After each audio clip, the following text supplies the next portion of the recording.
Hello all, CP here. This is kind of a bizarre, impromptu Google chat, YouTube chat of sorts. Last night, this morning, I watched a documentary titled Electric Boogaloo, and it's about the history of Canon films. And there are a bunch of films in there that I just, as the documentary went on, I said, well, yeah, this isn't incredibly terrible. Let me get in touch with my scribe of Schlock, Mr. Skinslip, and see what else we can talk about here. Brendan, please say hello. Hi, I'm Skinslip. I just came up with the scribe of the scholar of Schlock. Right, that's right, the scholar of Schlock, right there. He messed it up. It's okay. I'm a scholar of Schlock. Yes. I wish I had a lower third. It would have been there, and you would have a reminder. Anyway. Yeah, I love these movies. I love all movies, but I have a particular fondness for art films and crap films, and so I love schlock. I love films that are beyond reality. They're basically living cartoons half the time, or they're just shot by a really dedicated, really passionate people who really thought they're making a good movie, and it's just awful. It's not good, and it's hilarious. Yeah. You're like, we're making movies. You're like, no, you're making a pile of shit. Wow. Right. Oh, right. I have that right here, in fact. Yeah. Okay, good. So this you're seeing two different versions of the cover. This is the documentary in question. It's the same cover, actually. I'm holding the same. It's the DVD cover. Okay. Yeah. So there's that. I told Brandon earlier, I didn't notice this until the documentary kept playing on. There's a lot of movies that they made that I didn't even realize they made, like all of the Death Wish sequels. Except 5, but except 5. Yeah, 5 is on my 21st Century Films, which technically is sort of an extension, though, isn't it? It is extension, but it is not the same company. Yeah. Okay.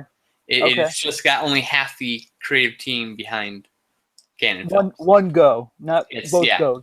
It's only the go. Yeah. And then that's all right. So what give me your definition, I guess, of Canon as a company. Like what have they done for film? What's good, what's bad? Okay, so I would say if there were a tagline for film companies, Canon would be quantity over quality. They would. The way Canon works is the way. So the way Canon works is the idealized, low budget film company works. Empire Pictures worked that way. Roger Corman worked that way. Full Moon Pictures, which was started as Empire, became Full Moon. But they all work this way, and what they do is they go to these film festivals and they would sell movies based on just the poster alone. They'd hold this up and be like, "This is our movie," and you're like, "What the fuck's happening in that? Holy shit! There's a big muscle dude, a bunch of dudes with guns, and this. I think that's Superman. Like, what the hell? And then they would say, "Okay, we'll give you $50,000 for the country of Niger. To distribute in the country of Niger." Right? And they're like, "Okay, we'll take that." Brazil says, "We'll give you $800,000." And they assemble that, and that's the money they use to make the movie. They haven't written it. They've got a title and a poster, and that's it. That's Canon Films' process. Was it a bit of a money scheme of sorts? I mean, later years. Okay, sorry, I didn't mean to interrupt you. Continue. No. You read what I was saying. There will be times where I'm just grasping at straws sometimes, and if you interrupt, it actually helps. So. So the way it works is they were doing the way I described it first, and then films stopped making money, and they were in some financial trouble because their budget extended the grasp. That's how all these things they expanded too fast, too quickly, and they didn't make enough money enough to recover the money they spent. Classic mistake in business. I've done it. And so what happened was they ended up getting a third investor, and that third investor was known fraudulent money schemer, essentially, from Italian Italy. fellow. Yes. Then it was basically just how much money could they go before they shut them down? Because I think it was Golan to Goram or Goran to Golan. We're about to shut down. We only owe $5 million. That's pathetic. We should owe $50 million. I want to owe $100 million. Yeah. It's like selling something that you don't have. I mean, that's theoretically that's a pyramid scheme. No, not by definition. Really? But the definition of pyramid scheme is, you get paid this much money for bringing this many for each person in, and then they bring someone in, and they bring someone in, and to get in, you have to have a purchase the kit and to become a seller. Mm-hmm. That's a pyramid scheme. Okay. With the way this works is just how the movie biz works often, especially it's like capital venture.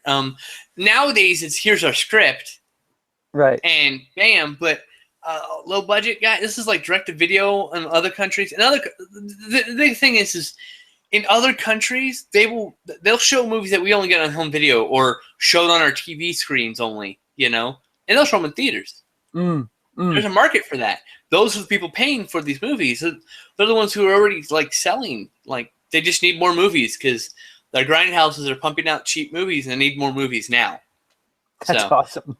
So they give you money. You come back the next year with the film, and if you watch the film, if you like the film, you see if they want something else. They want them to invest in some other movie. And these movies are all hit.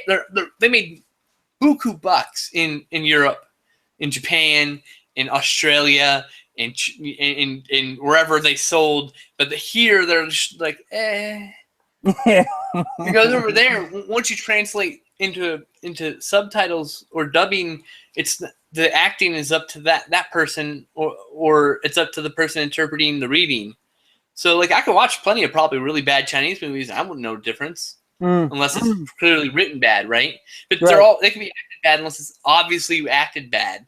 That's real obvious. But I mean, there's a subtle bad acting, and if there's that subtle form, I'm like, I don't know, seemed good to me, Right, right. So that's kind of the way it works. It's just very popular here. It's not a scheme. They're going to deliver a movie. They never didn't deliver a movie. They just didn't necessarily deliver the promise of the poster, which is very common exploitation. Okay. Yeah. Nothing, that's been a staple for like 30 years on home video covers and posters and theatrical posters. Just there's lies all the time with these low budget films. It's a charm. Just for the record, I have the documentary on in the background here, so I might see something and bring it up in reference. There's a movie from 1970 that was showing before called Joe. Have you seen that movie? No, I haven't seen any. Okay, so before the 80s is where I'm just like, I haven't seen anything of their stuff. The 80s, when Canon Films came to Hollywood, those are the films I'm most familiar with because I'm an American, and that was an American film. Most of those films are produced in Israel and stuff. So even though released, out wide, they were produced there. Yeah, it looks like it was shot in New York or something, or that wasn't not uncommon for foreign companies to do that. So okay, all right. So there goes that. All right, right now we have Missing in Action, Chuck Norris. When Missing in Action, the first movie is actually the second one. Right. They shot two of them at the same time or something, right? They shot them back to back. And then the sequel, the prequel, whatever, was actually better. Oh, no, the sequel was the sequel was better than the first, and so they made the second movie. The first movie as the beginning. It's a prequel now. But nothing's been changed, I don't think. So I think you can just watch the number 2, then 1, then 3. They made a third one. Yeah, Braddock. It's called. It's not good. I mean, I don't think of good things when I think of Chuck Norris, to be utterly honest. Hey, Sidekicks is a masterpiece. Oh. Yep. Now they're showing Charles Bronson. Like I said, I didn't. Watching this documentary, I knew Canon had like Death Wish 4 and things like that. I didn't know that they had all of the sequels. I didn't know they had all of the Death Wish titles, not number 1, and that second one was all right. Like I don't know. I've only seen the first one. That's it. Okay. And I must see 2, 3, and 4 because holy crap, they look insane. Yeah, yeah. I mean, The there's second one's apparently really exploitative, but yeah. yes, some rape. Well, there's rape in the first one, so I mean, Yeah, they're all real sleazy because Michael Winter's not exactly the. Yeah, Jeff Goldblum as a rapist. Who knew? Yeah. Hey, he's just an actor trying to get a check, man. Sure, sure. We all got to start somewhere. That's right. Well, I get this gig of raping some chick. Like, ew. It's terrible. Someday I'll be in a dinosaur movie. Someday. It's really insensitive of me to make a joke with that, but still. Well, it's true. That's basically the call sheet. That's what we had to do. Rapist number 1. And yeah, if you watch this documentary, it's fucking. Yeah. That's nothing compared to what the hell they're doing in this production company. I mean, Jesus. Yeah. Man. The one thing I love about Canon films, they're all real fucking sleazy. They got like nudity, except for the later films. A lot of them are like big budget, and so they're like Masters of the Universe says nudity. Even though some prepubescent boys are like, no. Yeah, well, I mean, they gambled on some of the weirder, like over the of all the Stallone movies, Over the Top. And they wanted it to be the next big Stallone flick. They thought it was going to be the next Rocky. It's so sad. I mean, like there's a tragedy, man. It's a tragedy on celluloid. There's a certain endearing like, oh, that's so 80s quality to it, but otherwise it's just like, what? Arm wrestling? Wait, what? It's pretty bad. I mean, boxing, I can go. Arm wrestling, who the fuck cares? Like, what the fuck is going on? There's a very large, in the thousands, probably tens of thousands fan base for that. They show that on ESPN5, bro. On the Go to his full salt their sport. Yeah, that's fine. Sport. It's just you can't make millions on athletic competition. Yeah. Yeah. It's like they said. It's just two guys, a two shot of people fucking arm wrestling. It's just straining faces. It's guys coming and holding hands. That's how my roommate described it. He's my friend, but my roommate from school, we were watching. He's like, you know what this movie is? It's guys coming and holding hands. And then you see hand shots. Oh, they're like, yeah, it's just guys coming and holding hands. It's like straight macho bullshit. It's just so. It's hilarious. The thing the problem is the thing that's missing from that particular movie is the like you were talking about before, the typical schlocky fucking chicks nude. I mean, if you're gonna be so steroidal and over the top about male everything men fucking we're gonna arm wrestle and. You gotta have some naked chicks somewhere. I mean, I hate to say any female characters in that. It's been so long since I don't. I mean, his wife is his estranged wife is dying of cancer or something, and he's taking his son who just got out of military school. They're driving back to see her or something, and then Robert Loggia, rest his soul, just passed away this Friday. Yeah, rest in peace. Is the grandfather that wants to take the son. Wow, I know an awful lot about this movie. Robert Loggia is, by the way, one of the greatest vampires in cinematic history. Okay, the greatest? One of the greatest, not the greatest. There's Frank Langella is better. I'm sorry, but I mean, you know, hey, Robert Loggia. Yeah. Okay, I'm trying to take you seriously. I'm half serious. I really liked his character in that. Fuck God, brain! I hate you. Okay, so my brain does this, guys. Hold on a second.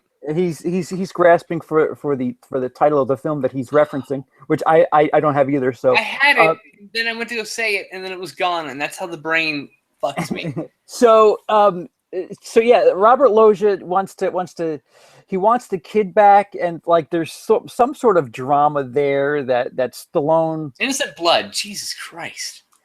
Oh my God! Yes, I all I know about that movie is the cover, that the chick with the red eyes and it's a great flick. It's a companion piece to American Werewolf in London, essentially.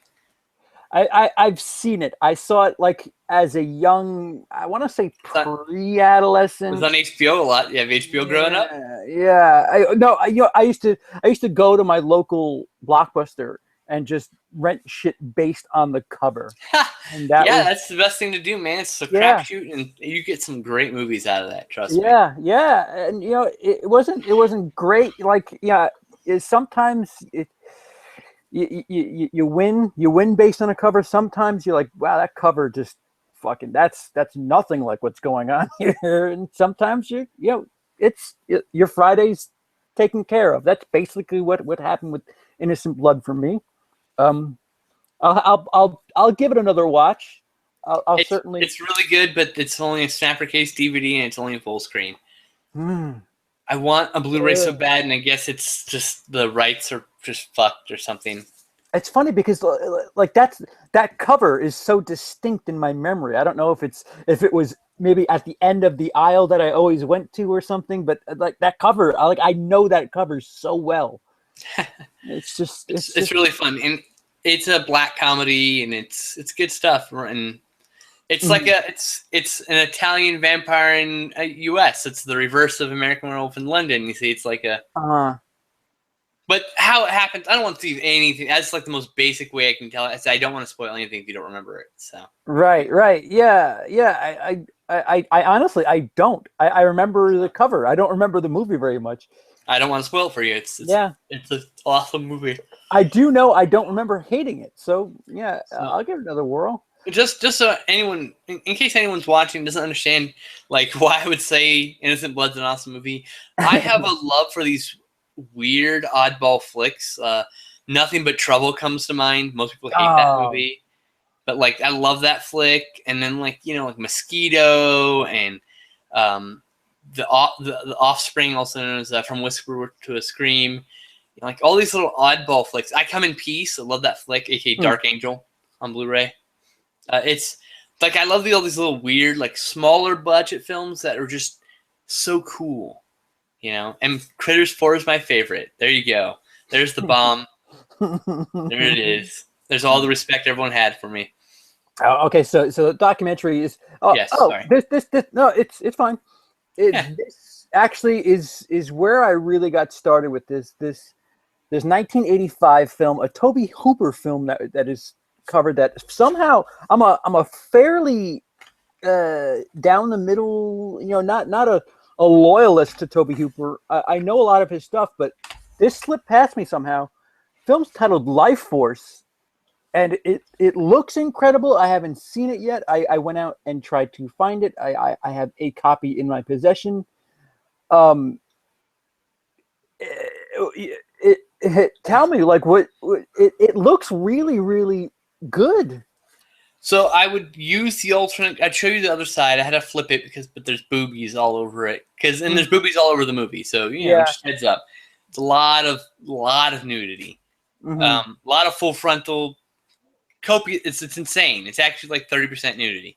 Anyway, Yeah. so this film is a space vampire slash zombie slash end of the world flick.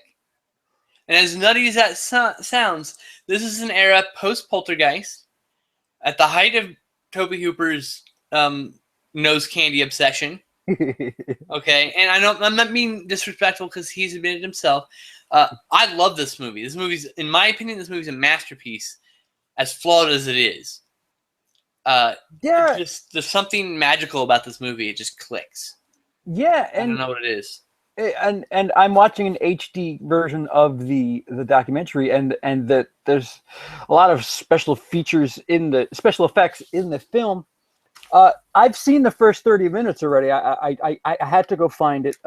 Dennis Blue Corner helped me out finding a copy, and I watched it, and you know what I got like from the first half an hour or so, a pseudo alien vibe. Yep. Yeah. Like Definitely. the same thing that they're going. It's written by Stan O'Bannon, so of course Okay. that's why you get the tenuous links to Alien. Okay.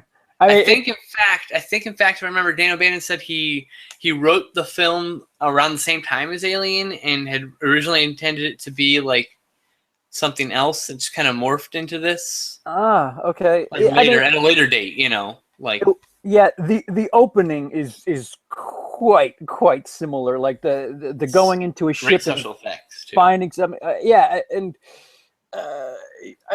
did the female have to be so goddamn beautiful and nude?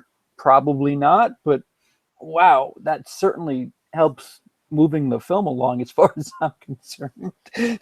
I mean, there's just it's like a Superman type crystal thing that these aliens are in, that the Americans and British find them in, and it's this gorgeous Patrick female. Stewart's in this movie. Just a heads up. Okay, He's delightfully amazing. You haven't gotten that far, but his spoiler alert, he's the best character in the fucking movie. Oh man. Awesome. Yeah, I mean, like there's practical effects that are just huge sets were built. Massive amount of work on this film. Like, it was a huge budget flick. It is one of the leading. It's the beginning of the decline of Canon films, actually. Yeah, right here is the plank. This is when they got behind because of how much money they spent on these movies. What made them do that? Because they're kind of. I think you said it earlier that they're known as a quantity, not a quality production company. What happened here that they got so caught up? So Golan, I guess, is the one who he wanted to be a films company so bad, and so he started breaking from their formula, which was working. They broke from the formula and they started doing big budget productions, and that's later in a few more years. That's when the Italian investor comes in, but this is the start of that. This is when he signed Tobe Hooper to a 3-picture film series, right? And with the understanding, Tobe did not want to return to Texas Chainsaw so soon. He did Chainsaw, and then he did a couple other movies. He did Poltergeist, and he wanted to go to a different direction. He didn't want to go right to horror, right? So Life Force is technically still kind of a horror film. All those films kind of have a tinge of horror, no matter how different they may be. Anyway, sci-fi horror, sure. So he just said he did this flick, and this is the big budget flick, and then then he did Texas Chainsaw Massacre 2, and this is the deluxe limited edition from Arrow, and so this went over budget, I believe, and then finally as the last part, because it was contractual, he did this for not a large amount of money, very small budget, actually, and apparently Golan was pissed about this movie because this is not what they had agreed upon. That's what he thought. This movie's awesome, by the way. No, this is Invader from Mars. Oh, so, okay. You were off screen for a second. Sorry. Yeah. So wait, what was the order? I'm sorry. So it went Life Force. Right, and then he contractually had to do a sequel to Texas Chainsaw Massacre 2. So this movie, by the way, is one of my favorite movies of all time. It's campy. Brilliant. It's a brilliant commentary of Reagan era economics, and it's got such a sharp tongue. I love it. So like, it is campy though. Absolutely, it's campy. I guess the problem is they wanted Texas Chainsaw Massacre. They wanted Texas Chainsaw Massacre is a black comedy itself. So say it's Tobe Hooper. But Tobe Hooper said no one got that, so he amped it up a bit, and so he even admits he went a little too far, but he likes, what came out, He said he agrees, maybe it went a little too far, but it worked. I think it works, but not everybody agrees, and that's fine, I mean, the Matthew McConaughey Chainsaw Massacre is, I would call bizarre. A really bizarre attempt. Really? Oh yeah, I love it. It's not good, but it's not bad. I love all the Texas Chainsaw. Every single Texas Chainsaw Massacre movie I've liked. The one I haven't seen is the beginning, which I just haven't gotten around to seeing yet. That's.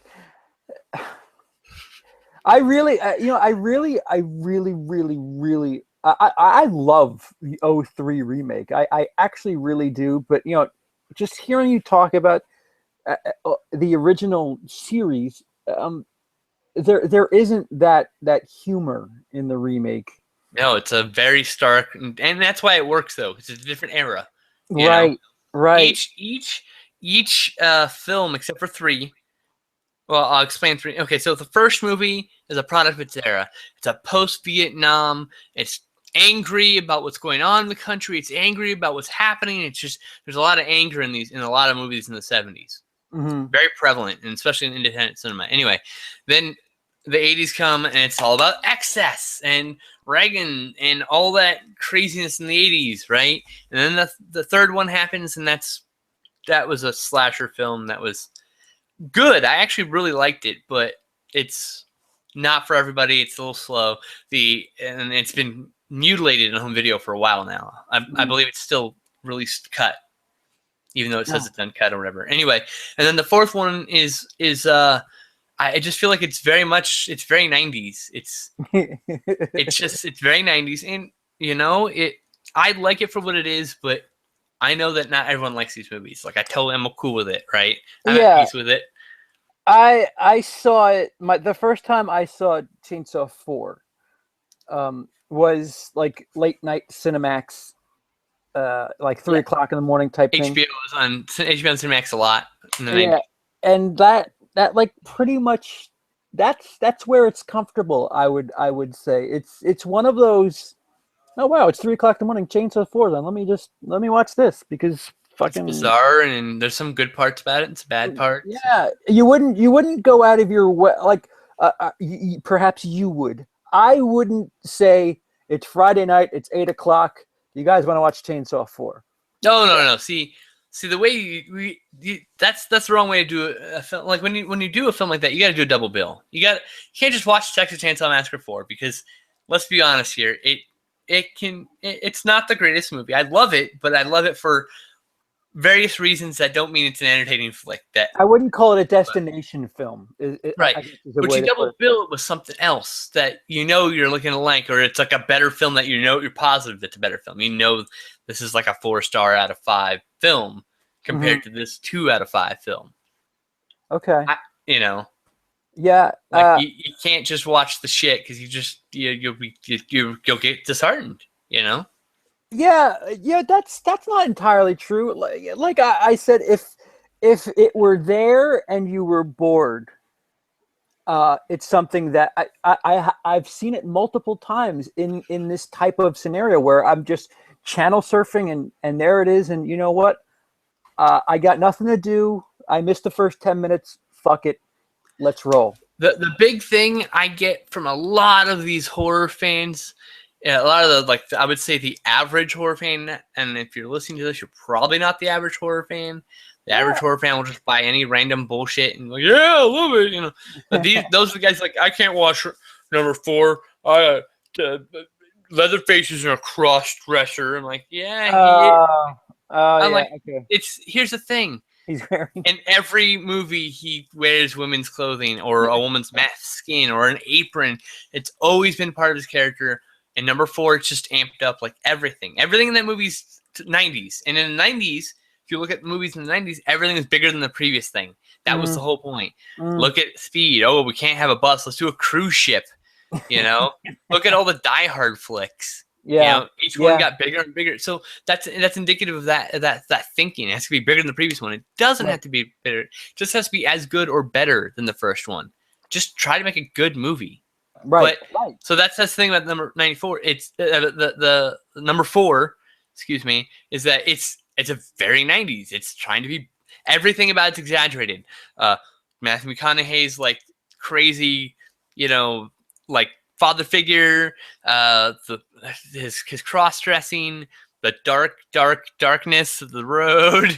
Because holy crap, that is not a great lit out. The outdoor shots when they're in the car. Abysmally lit. That's the biggest flaw of that flick. So, everything is to the nth degree, to the 90th degree. The 90th degree. Yeah, well, I mean, you said it like horror fans. I mean, this is this is coming from somebody who holds the Voorhees family rather close to the heart. And listen, I don't like that Jason went to space.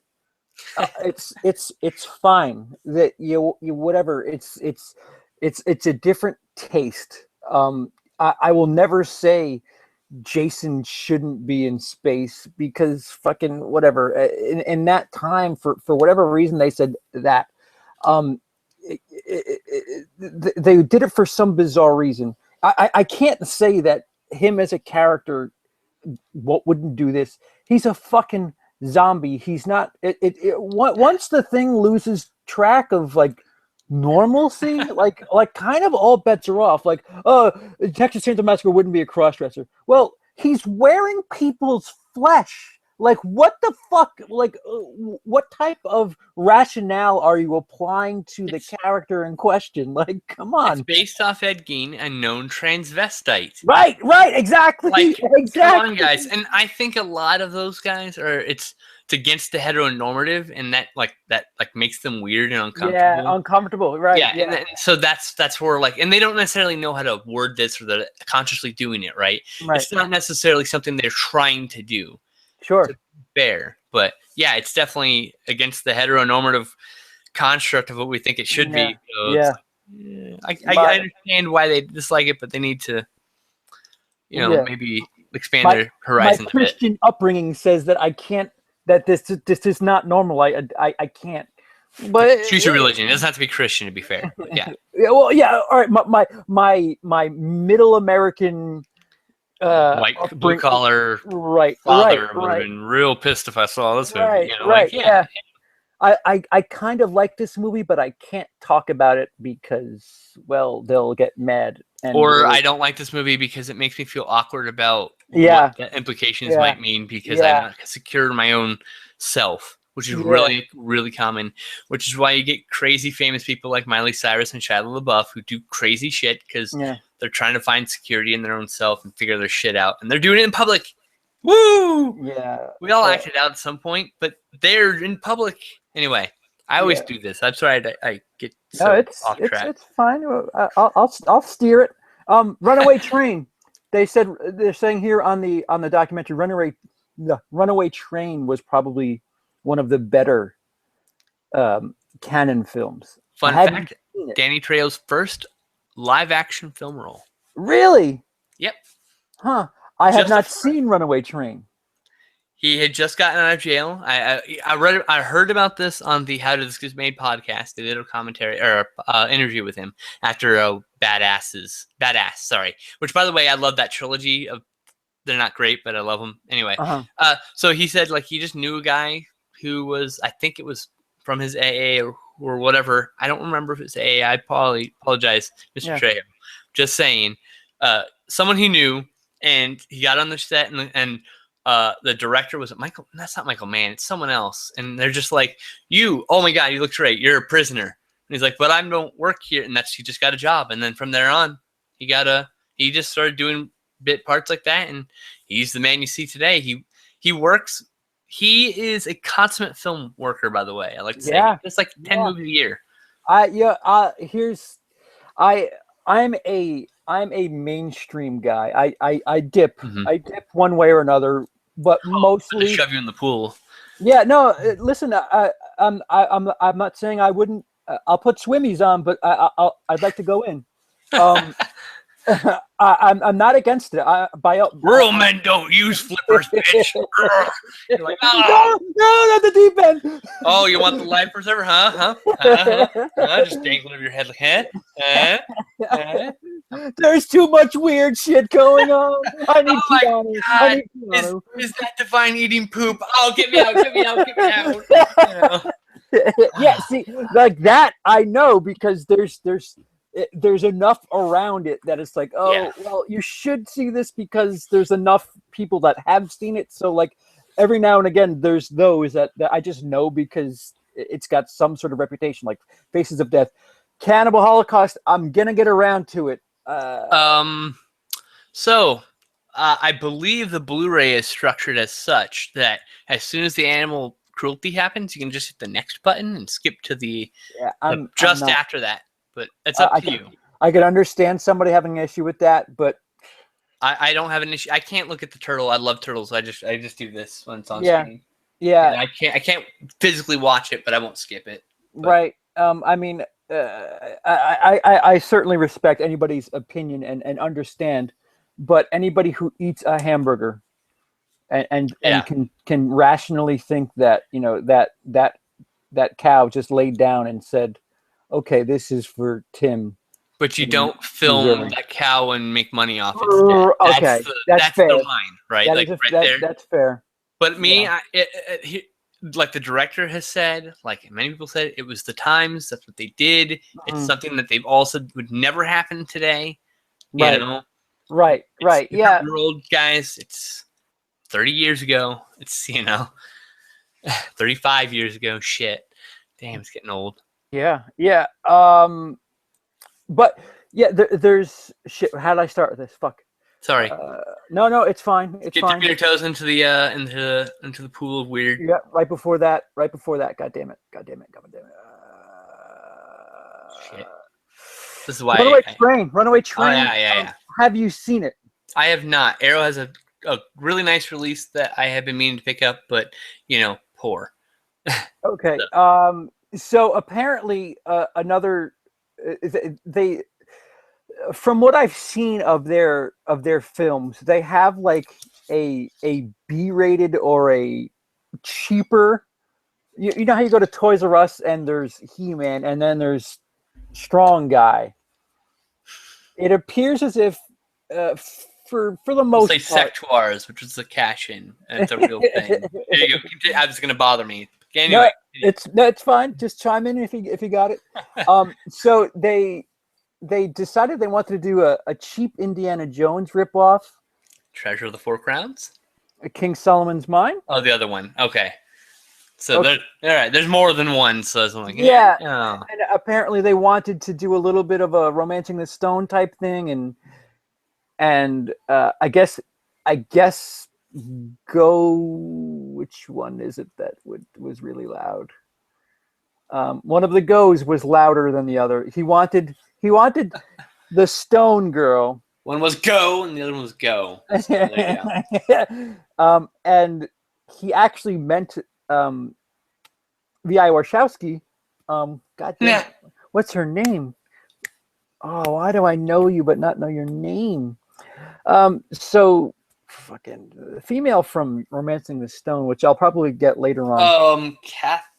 Kathleen. No, God, I'm gonna Kathleen Turner. Kathleen Thank you. There Turner. you go. Very good. Thank I was you. like, it's something with a K. Something with What a a K. team. What Katie, a something. team.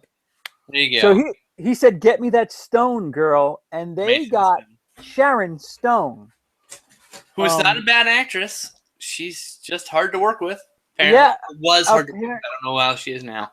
apparently she was a tremendous cunt on set. Well, I And- wouldn't have used that word, but yeah. This is pre Basic Instinct. This is pre shit Total Recall. Yeah, this is like 86, I think, right? Yeah, what leg was she standing on to be such an asshole? Some people are too smart for their britches, Mm-hmm. but they're not smart enough to not be a dick to everybody around them. I mean, I used to be that guy, so like I can relate. Which is why I say I don't know if she's hard to work with now, but she probably is. Yeah, Anyway, I don't see her very often, so maybe not. She does a lot of charity work, to be fair. So it's like I kind of she does a lot of like goodwill. So I kind of give her some slack. It's like, yeah, all right, she's kind of a jerk, but whatever. Like Bill Gates, I mentioned is probably a really nice guy, but he was a huge jerk. I'm like, it doesn't matter. He gives away hundreds of $millions every year to charity. He can come up to me and he could slap me, he can kick me in the dick. I don't like he does so much goodwill to the world. Like, what am I gonna do about it? I need to stress that I don't know if that offended you. Words don't have meaning to me. Offensive words like the C word I said, I apologize again if it does offend you. It does not offend me. I just don't think that her being a kind of a jerk. I don't think that's quite. It's not like she like punched a baby. There's I'm okay with the word, but I feel like it's using it too easily. Aggressive? Like, yeah, aggressive and could just I don't know. Yeah, no, I understand. It's hard to explain, and it's not worth. Just say what you're gonna say. It's okay. Don't censor yourself on my behalf, sir. Do what you're going to do. If I'm saying that to reference an asshole, how do I top that? What's the word that I use to top that? I understand what you're saying. So, Right. I appreciate your standpoint. Honestly, it's your choice, your life, it's your stream. I'm a guest. So Okay. do not censor yourself on my behalf. No, listen, if somebody's uncomfortable having a conversation with me, I don't want to have somebody uncomfortable talking to me. That's not the way I want to do it. So I haven't gone a day in my life without feeling uncomfortable in my own skin. So you're not making me uncomfortable, any more uncomfortable than I normally am. Also, I wasn't made uncomfortable by the word. I was like, I wouldn't have used that word. Yeah. That offhand comment was not meant to. Yeah, no, it was wrong. Sorry. I just also want to stress that there's words don't have meanings. Like, right. I don't think we words give the meaning.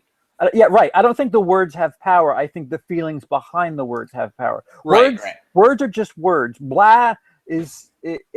I could mean that to mean fuck your mother, but right. To you, that's he said blah. That's nothing. Well, actually, I meant fuck your mother. So like, really fuck your mother, but no. right.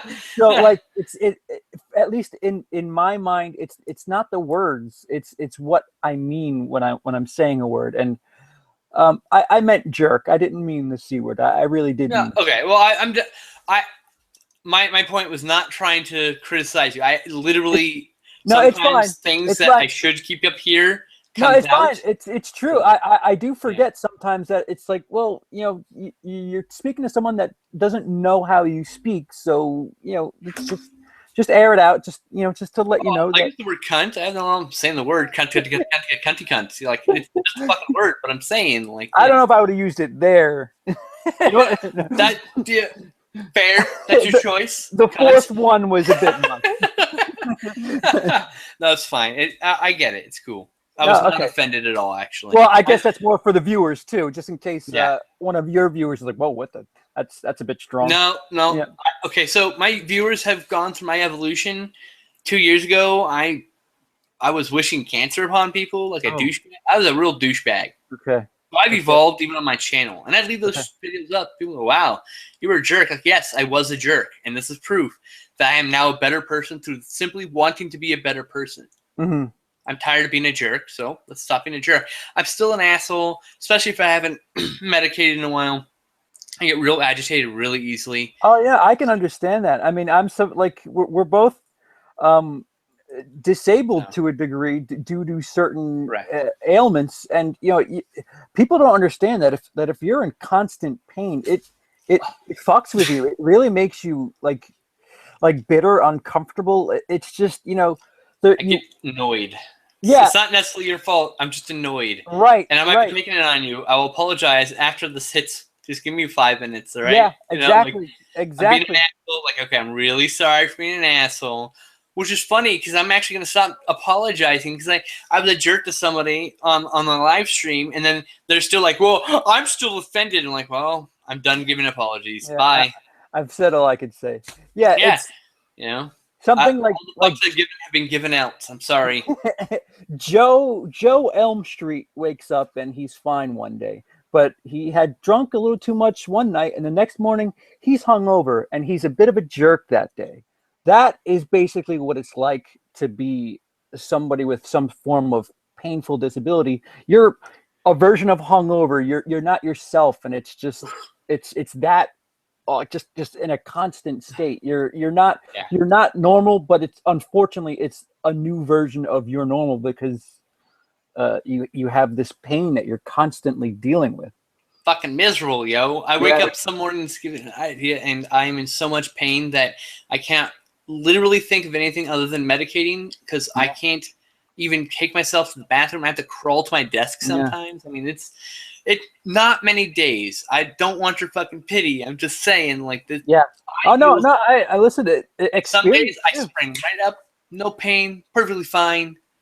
Just it's a fucking crapshoot, Yeah, no, I have things where like I don't even realize it. People like CP, you want some chicken? I'm like, fucking, why? What are you asking me for? And they're like, dude, what the fuck, man? Like, oh, God, hold on, bro. Yeah. And like you don't even realize it. You're just like, you're not in my body. I'm sorry. But just like get away from me because I don't want to. I hate everything right now, and nothing is I working. hate everything and everyone, and that Right. includes you. I Right. love you. Please leave so I don't hate you. Right. For the You know? sake of everything that is good, just please stay away from me.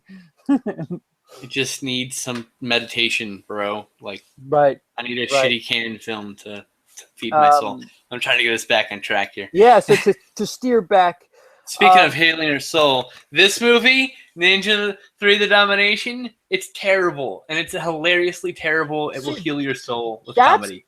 that's the one that like I would consider to be the most interesting of the. There's like what, 5 of them, 6 of them. 3 of them. There's Enter the Ninja, Revenge of the Ninja, and Ninja 3 The Domination. There's a whole bunch of other ninja movies, but these are the only 3 in the series. Oh, so American Ninja is not a part of that. There's 5 series. American Ninja movies, 4 by Canon Films. Okay, so then I'm just like hybriding a bunch of different series. Right. Here. That's fine. That one is about a girl who's it's like a aerobics instructor that she gets like infested by a spirit of a ninja, right? Spirit, yes. The spirit of a ninja who died. And she's like evil it's like Exorcist meets Flashdance meets a ninja movie. Yeah, pretty much. That's that's how it was described in the documentary, and that's pretty much that's the most succinct way to put it. It's batshit crazy. It's been on MST3K, you know. So has it? Oh yeah, it's hilarious. I love it. It's just so bad. Like, but like bad, it's good. Like Troll 2 bad, right? Like Troll 2 Samurai Cop bad, yeah. Okay. Yeah. It's a classic bad cinema film.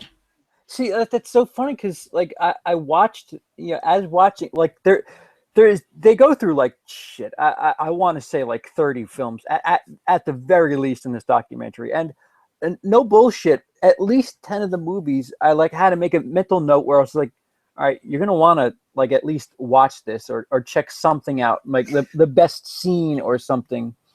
And the life force, like I just because it was Toby Hooper, I was like, I need to do that. Invaders from Mars you should see too, for sure. Really? Even though even Toby Hooper said it was kind of a mistake to a degree. Oh God, whatever. It's great. Okay. I have been working on this thesis about Toby Hooper and the nonconformist family, which is a really prevalent theme in a lot of his movies. And I'm just saying, like, that's just another film where he's just got a non-standard film, family build. Like, the parents are at each other's throats, and then they're aliens, and then, like, just trust me, it's a good flick. It's worth at least watching once. Don't know if you should go buy it until you've seen it. But it's worth a rental, honestly. Okay. Yeah, no. It's worth $4 rental off Amazon or whatever. Like I said, I don't mind, putting my feet in the pool. It's just I'm used to. We'll get you there. Yeah. Delta Force is a real solid flick to watch. I was just gonna. I typed it down as the footage came up before. Delta Force. That is basically like hand in hand with the fact that terrorists, the Tel Aviv airport hostage, right? Was that called Black September group or whatever? That might be something else. I might be mixing them. Sorry. Yeah. My history is muddy. The terrorists who held up or who had hostages in the plane, and they were. I believe the film. I think that I don't know if they mentioned the documentary. I believe the film started life before then. Oh, okay. Because they didn't make the film like right because the movie started, as the thing started. They were making the film, and then that thing happened. That's incredibly ironic. Jesus. And then he wanted the guy to sneak in to see how it resolved, to get him the information as fast as possible. Yeah, an exec from Canon Films had one of their employees go to Tel Aviv and report to them on what was going on an hour-to-hour basis, so that they could help alter their script on Delta Force, which is that's a bit of poor taste. in my opinion. But that is Yeah. exploitation at its heart. It's oftentimes in a bit of poor taste. Have you seen Delta Force? Yeah, it's Have you? in a bit of poor taste, but it's a pretty solid action flick. Okay. You know, like uh, the rockets out of the bike are kind of insane, but like that's the only thing that just makes you go, oh, God damn it. Yeah. If it didn't have that, I think it'd be even stronger as a film. But I have not seen it. So how do who's Chuck Norris in the film? I mean, he's is the he? main. I don't fucking remember his name. They're all Well, forgettable. All yeah. right. Listen. It's So always Chuck Norris, a it's version of Chuck Chuck Norris. Norris and what's his face with gray hair? I'm Oh, Charles blanking. Bronson. No, not Charles Bronson. He's in the big red one and Point Blank Oh man. and Shoes of a Fisherman. Holy fuck! Why can't I remember his damn name? IMDb. Yep. Yep. I can't. I don't even have this one. The worst part is half the time before it finishes loading, I figured it out. It is Lee Marvin. It's got Lee Marvin in it, I Okay. believe. If I'm remembering correctly. I'm gonna double check right now. Yeah, that was his last flick. Okay. So yeah, he's Lee Marvin. That's the other one. I was like, I'm pretty sure that was it. Memory's a little rusty. The hamster wheel doesn't quite function as well as it used to. It kind of runs a little crooked and sort of rusted, and the hamster's a little obese, you know. So. Sometimes the hamster just doesn't want to run. Sometimes the hamster just sits there and is like, no, that's not happening. It's not happening today, bro. And he smokes his little bong. And I'm like, God damn it, fucking hamster. So, is he? What is Chuck Norris in that movie? Is he? He's a Delta Force operator tasked with freeing hostages from what was originally not going to be a plane. I believe it was going to be the airport or something like that. And then because of the crisis, they turned it into a plane. So since it was right there, you know, like, we just turned the camera around. There we go. We fixed it. You know? So yeah, him and Lee Marvin and a bunch of dudes go and they shoot a bunch of terrorists and shit happens and yay, Chuck wins. Yeah, shocker. That's the movie. What? And then there's 4 more sequels, of which you should probably only see the first 3. Okay. The fifth one of these movies are just atrocious. Every sequel of these movies are like worth at least watching once. Like all the missing in action, all the whatchamacallit, the one we were talking about earlier, all the American Ninja, all of those flicks. They're all worth seeing. Like the first 4. Probably only want to own the first 1 or 2 of them. I would own Delta Force 1 and 2. I would own American Ninja 1 and 2. You know, like American Ninja 2 is my favorite of the series. Actually, it's essentially a comic book. It's also a canon film. So the main 2 characters from the first movie come back and they fight an evil drug lord and his ninja army, and it feels like it's an episode of G.I. Joe. What is with canon films and ninjas? Did they have some sort of affinity? Yep. There was a fad in the 80s. There's a whole bunch of. There's also Revenge. There's what was that? There's a bunch of movies. Like all of them star like Shokasugi in some capacity. Pretty much like Shokasugi and like Shunichiba are the ninja film like legends. And in the 70s, there are a bunch of ninja films in the Asian markets.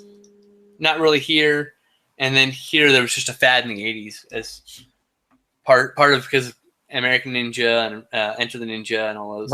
Right. So, I mean, to a degree, I'd call these movies, you know, not a. I don't think anything in the canon. The canon of canon. I would say are like an A film. I mean, maybe the closest thing they had to a true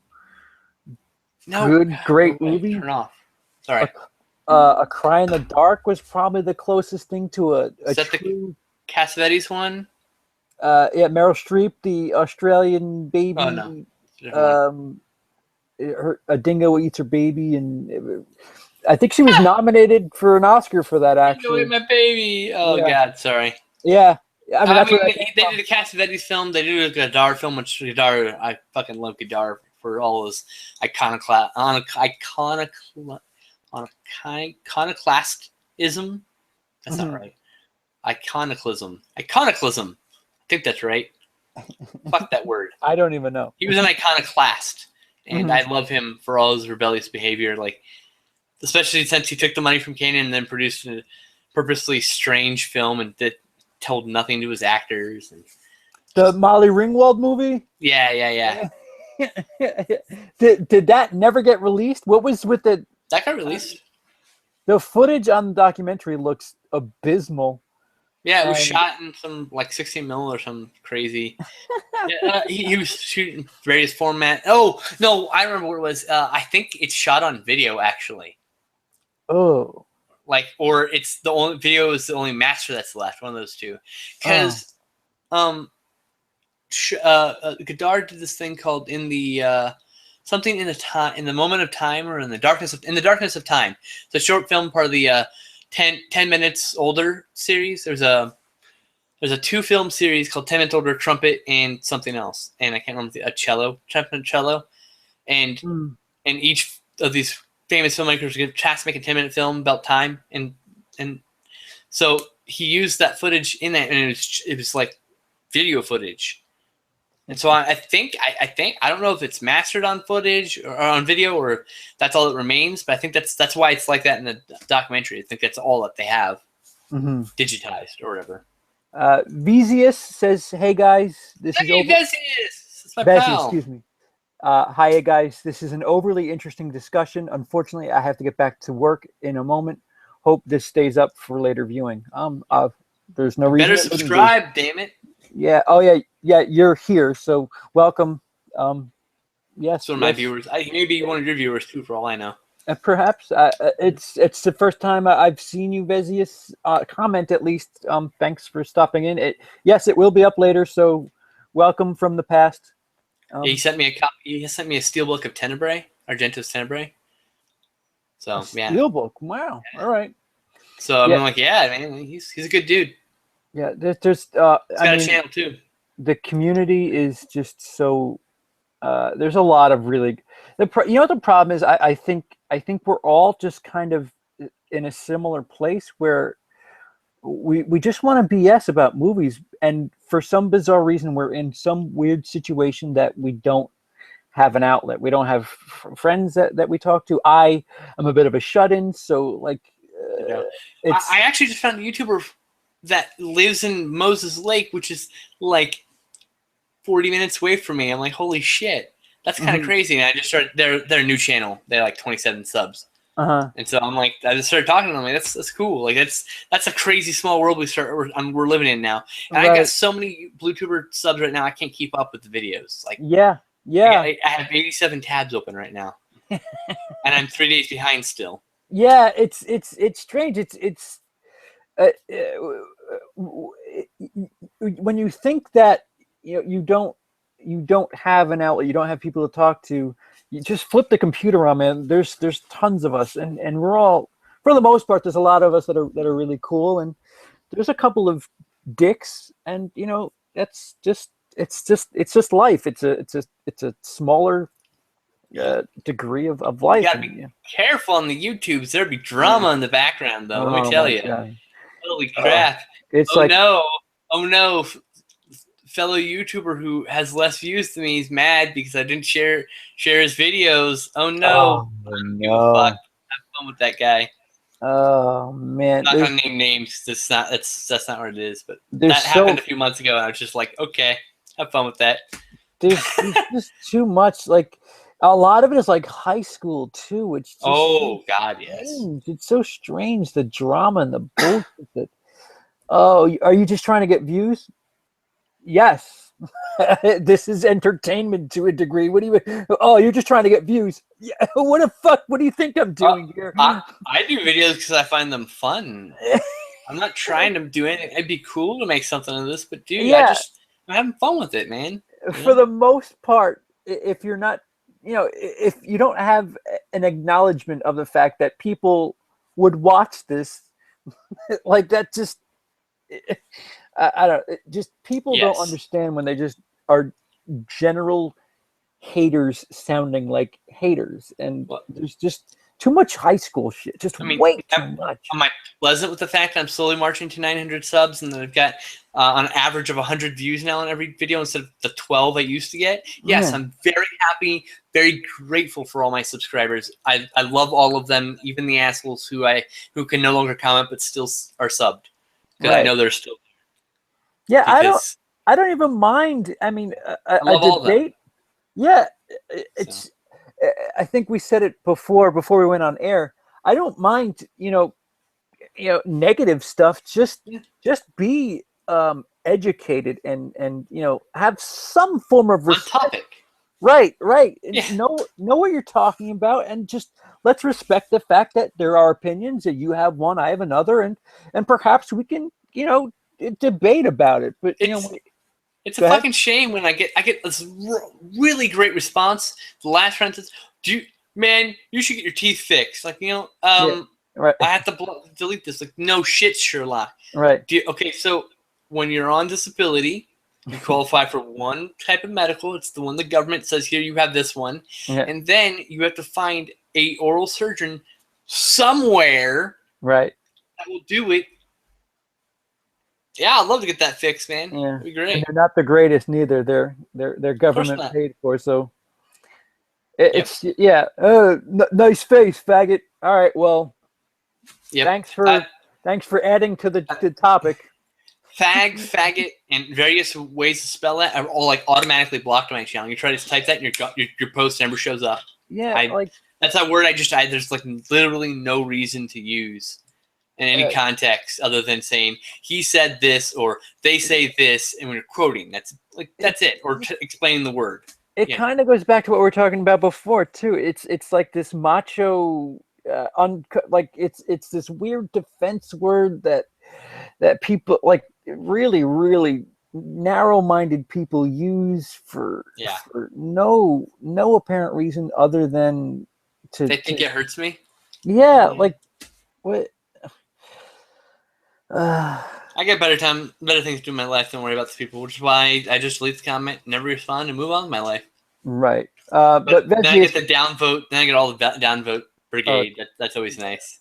Yeah. Thanks, guys. I appreciate it. Thanks for going to my video and hitting the like button or unlike. That's good for my channel. I appreciate that.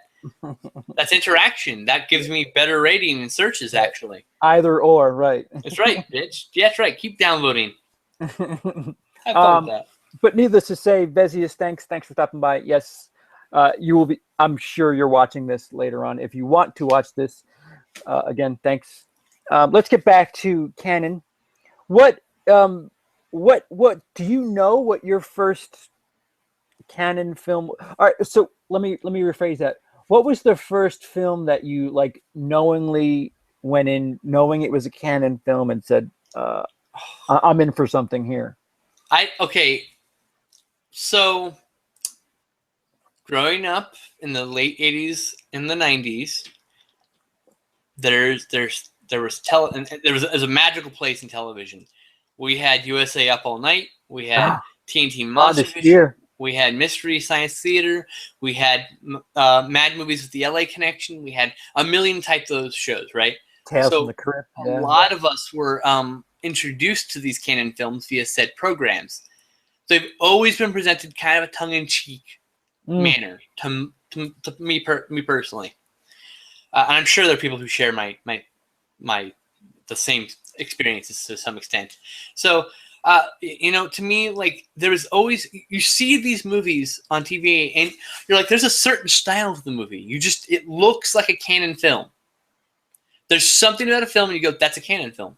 It's like the film stock they use or whatever. You're right. So you'd watch on TV and you're like, hey, this is that Canon logo. Oh, they made that other movie that was really silly. They made Masters of the Universe. They did, okay, so I kind of know what I'm into. You knew they were schlock from the beginning. They've always been schlock.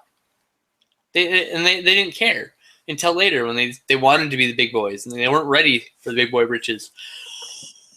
They needed another decade of schlock under their belt to become the big boys, right? So, my earliest experiences, I've always grown up with them in my on TV. in some form. Life Force had a TV edit, for God's sakes. Mm. That was my first experience with most movies that I love, actually. It was on TV, late show, whatever, Mm. In Mm. Los Angeles, there was a plethora of channels. Oh yeah, yeah. But a Same lot thing of in public access, things like that. But not so much in other cities. So I understand that's unfortunate for some. Yeah, I couldn't imagine, like, for those of you in like the middle of the country, and you've got to go somewhere, like you've got to go 10 hours away to experience some sort of like independent Insanity. film. Yeah, that To see sucks. Life Force, you got to travel like 8 hours to see the Yeah, insanity that is Life Force. yeah, that's I couldn't imagine that I'm like. in right now. I'm in their situation now. So I truly feel for you, and I could not imagine. I mean, all I could say is thank God the internet exists now, because I mean, it really it shortens the length between if as long as it's not currently in theaters and the company isn't a dick and they went ahead and released it on some format, whether it be, if you have to suffer through a VHS, at least you can go and find a copy and have it sent to you. And there's at yep. least that. There's a film, I don't remember the title, that they were going to extend a airport, and they shot a bunch of scenes of That would be blowing. Invasion USA, sir. Another Chuck Norris gem. That's another one. That's a fucking insane movie too. That's just wall-to-wall action, but like, what's going on? Whoa, that they blew something else up. Something else blew up. Something else blew up. Like, it's smorgasbord, man. So I mean, so for mindless action, I mean, which is something I really I enjoy stuff like that. Things like Con Air, The Rock. Con Air, the air blowing scene with Nick Cage, perfect. I mean, I love that movie. It's deep fried glitter is basically what it is, and it's fine. I enjoy stuff like that, and if there's enough like home theater candy, it's fine. And that movie appears to be something like that. Oh yeah, where there's you'll have just a lot of fun with that movie. shit blowing up. Invasion USA. Yep, they blew up. They were extending the airport, so an entire residential area, houses and all, were just going to be demolished. They let them blow them up. So you're watching the scene, and a house blows up, and a house blows up, and a house blows up, and it's like this terrorist organization. So it's like this real crazy thought. Like, I mean, they're not blowing up realistically. They're clearly just structures filled with giant things of gas things that just go like big fireballs. Which to let the viewers in, the actual town that they were filming at, they were going to extend an airport, so they had permission to just completely destroy some rural neighborhood, and they shot that. I'm sorry, go ahead. So they were shooting rocket launchers in the house, which obviously wouldn't blow up a house like a giant gasoline bomb, since that's what they do. They put like a giant thing of gasoline and just make a giant fireball when it explodes. Mm-hmm. So they literally just see like 50 houses blow up in that movie. It's fucking nuts. It's great. It's like great, cheesy. You can't take it serious. I think it also might be on in Mystery Science Theater 3000. See, that's like the best of both worlds for me. If I can have, I guess I should probably pay the film the right respect, because I may enjoy it without the the cynical joking. But it's nice to know that I can have the film and have some fun comedic commentary on top of which. Of the films that I've listed, and not counting Life Force, because that's I'm already halfway through it. I'm going to finish it. Give me a handful of movies that, or maybe some I haven't listed. Give me a handful that, and again, knowing that I'm a pretty mainstream type of guy. Give me a handful that you would say, CP, you should start here and then work your way down. I'm a bad person because I'm just going to give you my favorites and see what happens. Okay. That's well and good. Let me see here. I'm looking through the list. All right, 80s. Schizoid. That's actually that's a love it or hate it proposition flick. It's Klaus Kinski and it's super sleazy. It's released by Scream Factory double feature with X-Ray, which is also known as Horror Hospital. New Year's Evil. That one's got the ending's a little flat, but the first first 75% of that movie is like fantastic. Okay. Let's see. Is this the movie I think it is? I gotta double check this. What was the one we were just talking about? What? America, the airport where they That was Invasion USA. Invasion USA. I would say skip Enter the Ninja and go with Revenge of the Ninja. Treasure of the Four Crowns. Now, understanding that film is not good, I just find so much joy in it. So go into that knowing it's not going to be a fun trip. It's going to be an interesting trip. Okay. Hercules is a hoot, but not because it's a good movie, because the effects, while masterfully executed, or not up to the quality that the film needed to be realistic. That's with the Hulk himself, isn't it? Yes, it is. Okay. 10 to Midnight. Good luck finding that for less than $30. Twilight Time release, and it is batshit insane. It's got to be. You got to see that one though, and of course, Breaking. Breaking's an essential. I'd probably get yelled at if I didn't recommend Breaking. Ninja 3, if you're down for that kookiness. I kind of want to, like, even without, the without knowing that it was an MST3K movie. Bless you. I was intrigued to begin with, just because there's just so many bizarre elements mixed together that, like, it's like a car accident where I just need to know, like what's going on here. Yeah, it's a car accident and a half. I'm gonna say that you should probably check out Company of Wolves. It's not a movie I like, but it's got a lot of fans. A lot of fans being like, most people like it, and I don't. So you might like. And I think that's coming out. I think it's coming out on Blu-ray from somebody, or maybe it's already out. I'm not entirely sure. I'm sure someone will comment below and tell you. Night of the Demons was one of the ones that. No, that's not a canon film. That was just a recommendation. Oh, unrelated. okay. It was a good movie, but unrelated to canon films. Avenging Force is another so bad it's good action flick. Stars Michael Dudikoff. American Ninja 1 and 2 also. Speaking of Michael Dudikoff.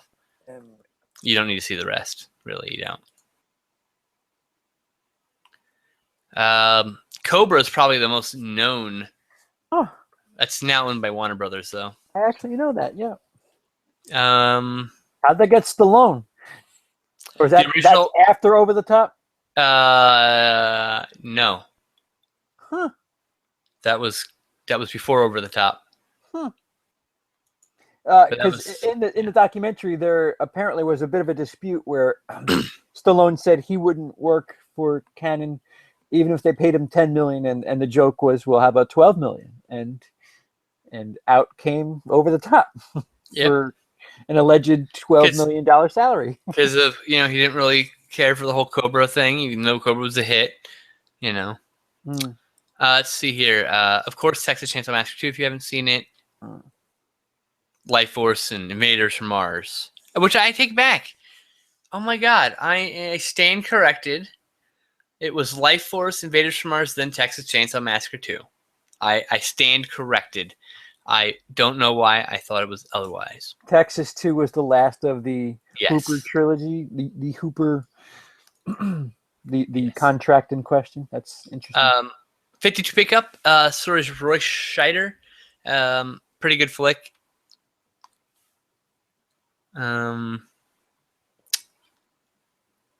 I personally like the movie Firewalker, but that your mileage will vary with that. It depends if you enjoyed Treasure of the Four Clowns and you want to see Louis Gossett Jr. and Chuck Norris do the same thing, essentially, that's Firewalker for you. I do not recommend watching The Barbarians. I own that movie. Shout Factory released it on DVD. It stars the Barbarian brothers, and it's terrible. It's bad. I like it only because I'm a sucker for hurting myself with shitty movies. Okay. but skip that one. Okay. Masters of the Universe, I'm sure you've seen it, but I have, and I need to get back to that at least once, and I will just put this on this list to remind oh look, myself. Bloodsport. That was also a canon film.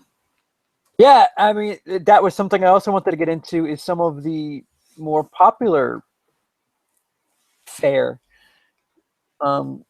They're kind of responsible for Jean-Claude Van Damme being a thing here, kind of. Yeah. Yep. Kind of. Kickboxer, man, that's really solidified it. That was also by Canon. They did Cyborg and Kickboxer. I like both of them. Cyborg's terrible. Kickboxer's real fun, the movie, though. Oh, and we're going to the 90s. Let's see here.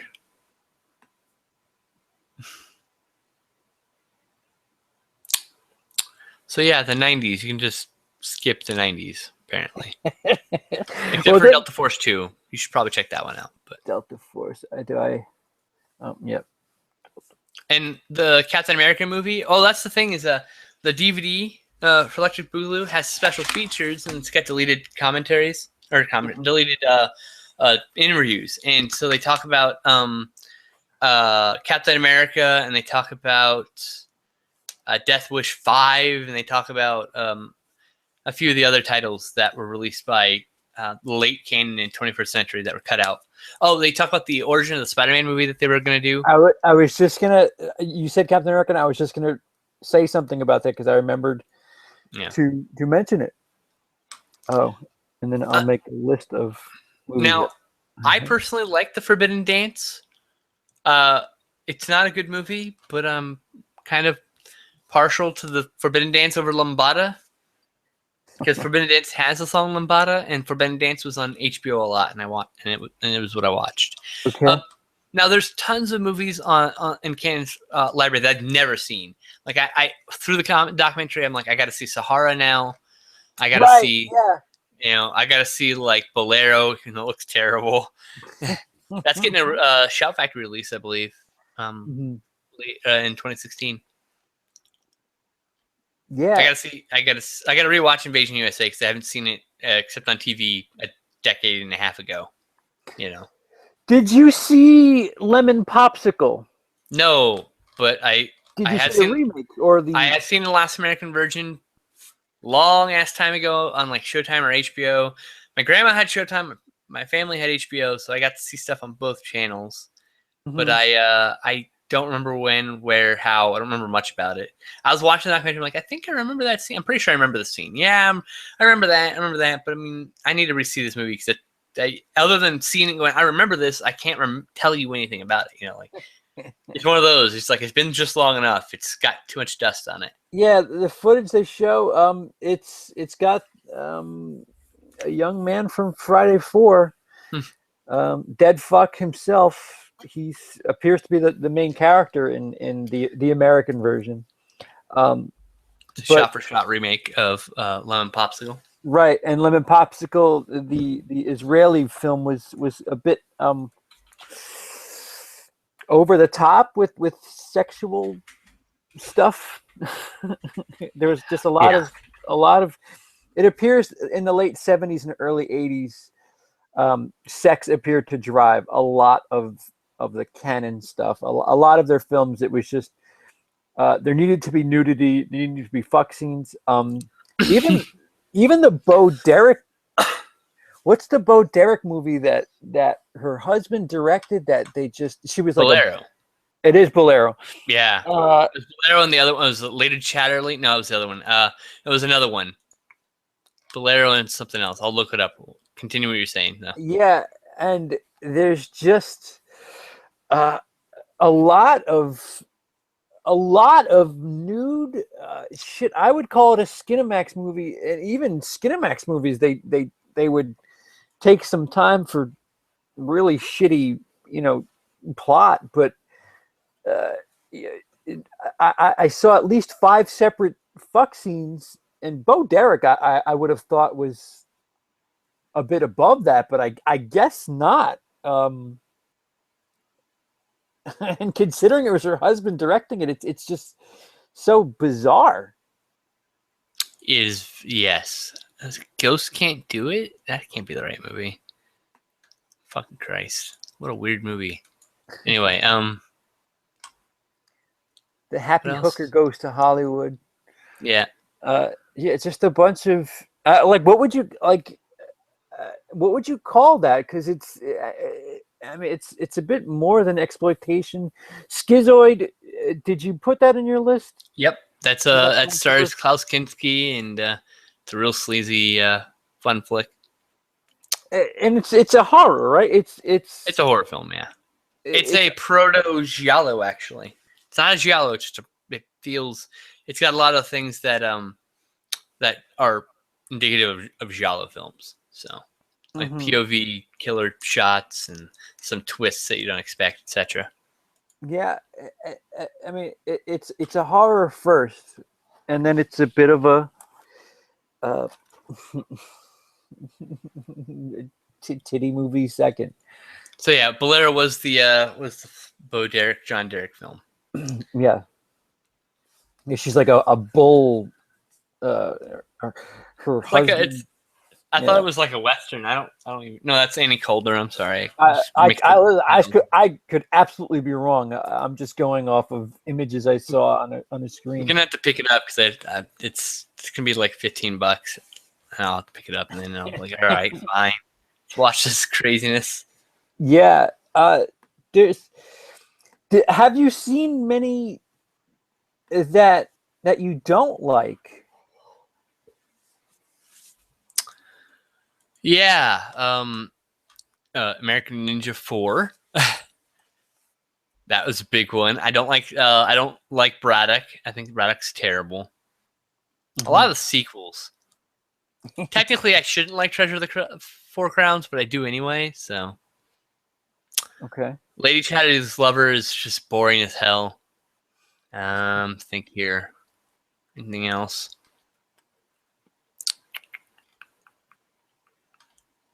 Both Alan Quartermain films, I just skip them. Honestly, they're a fucking mess. Only if you're a hardcore viewer. I said don't watch The Barbarians.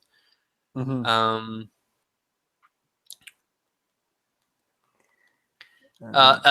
4 is the only other one I can really say like don't watch. Don't. Yeah, that, and for them as a company, it's such a shame that they have this big. I mean, for all intents and purposes, it should have made them money. Yeah. And like, how do you fuck up Superman? They cut the budget in half? Less than half, because it was $40 million going in, and they cut it to $17 million. Jesus Christ. And the effects look bad because you don't have the budget to do anything with the effects, you know. And they duplicated shots in a bunch of it too. Of course. It's typical. You would think, of all things, you would put all your eggs in that basket because Superman. Right, it's Superman, and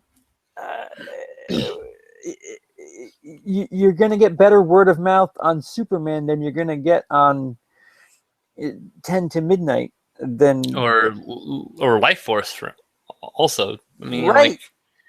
like no offense to Life Force, but Superman. Right. I mean, and how many times did they, like, it's just so strange with when they actually genuinely thought they had something on their hands. They thought Brooke Shields was going to get some Oscar nominations for Sahara. They were trying to make American films, and they weren't American. So they watch American films, and they filter through their Israeli brains, and they would make movies that were not American, but they were trying so hard. And every single one of their movies, or at least for the most part, except for like a handful, they're at least enjoyable on some level of just absurdity. It's like, right. Jesus. Yeah, really? Like you said before, the car accident aspect, it's just like, I know I'm not supposed to, but I just can't turn away. Yep. It's just bad. It's fun bad. And unfortunately, a lot of those movies don't play as well when you're watching them alone. So if you end up watching a bad movie and you don't like it, you watched it alone, didn't you? Like that's the problem. When you watch with a group of friends or more than one friend, like me and my friends, we're all over the country, all the world, so we get together and hang out and watch bad movies, right? Right. It's not as common as it used to be. but it's just how it goes, sadly. And it's not funny unless someone starts busting up laughing because 3 seconds into Samurai Cop, the wig falls off in the first action scene. And I lose my shit. I just start laughing, and it sets the whole tone for the movie. We're not here to, it's not bad, it's hilarious. Mm-hmm. You know? Hey, you know what? They have happy accidents too. Like Breakin' was Bloodsport.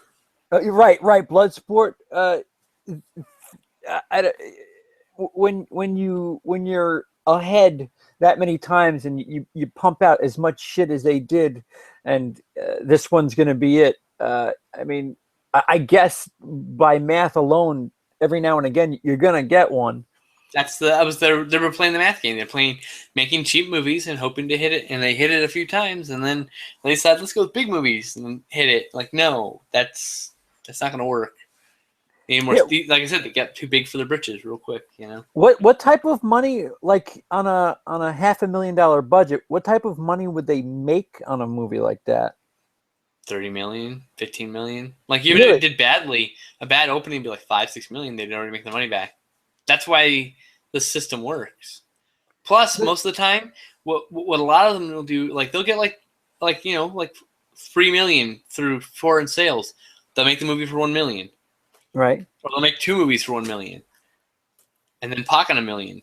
You know, and use that to pay bills and whatever else, you know. How did they get so far behind when they started doing the bigger stuff then? Because they were, because early on when they hit big, say Cobra makes $30 million or whatever, right? They take it and they made 30 movies. They weren't like saving it. They were saving some of it. They're buying properties. They're doing things with it, but they were spending the money. It wasn't staying with them so they could use it in a bad situation. So they hit a bad situation. They'd loan money. They hit a bad situation. They loan some money. They're hoping to get a hit so they can pay out this thing. They loan some money, and it's just a never-ending cycle.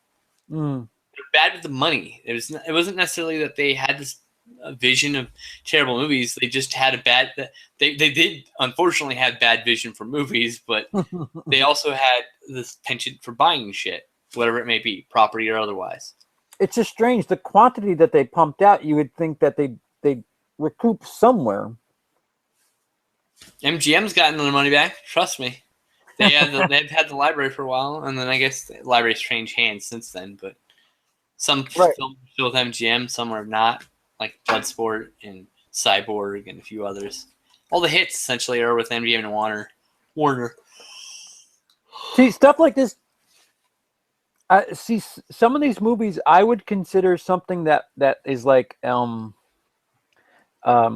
really good stew. It's not, you can eat it right away, but it tastes really good if you let it cook low and slow for a while. And some of these movies, they need to breathe a bit. They need to have a bit of a life. And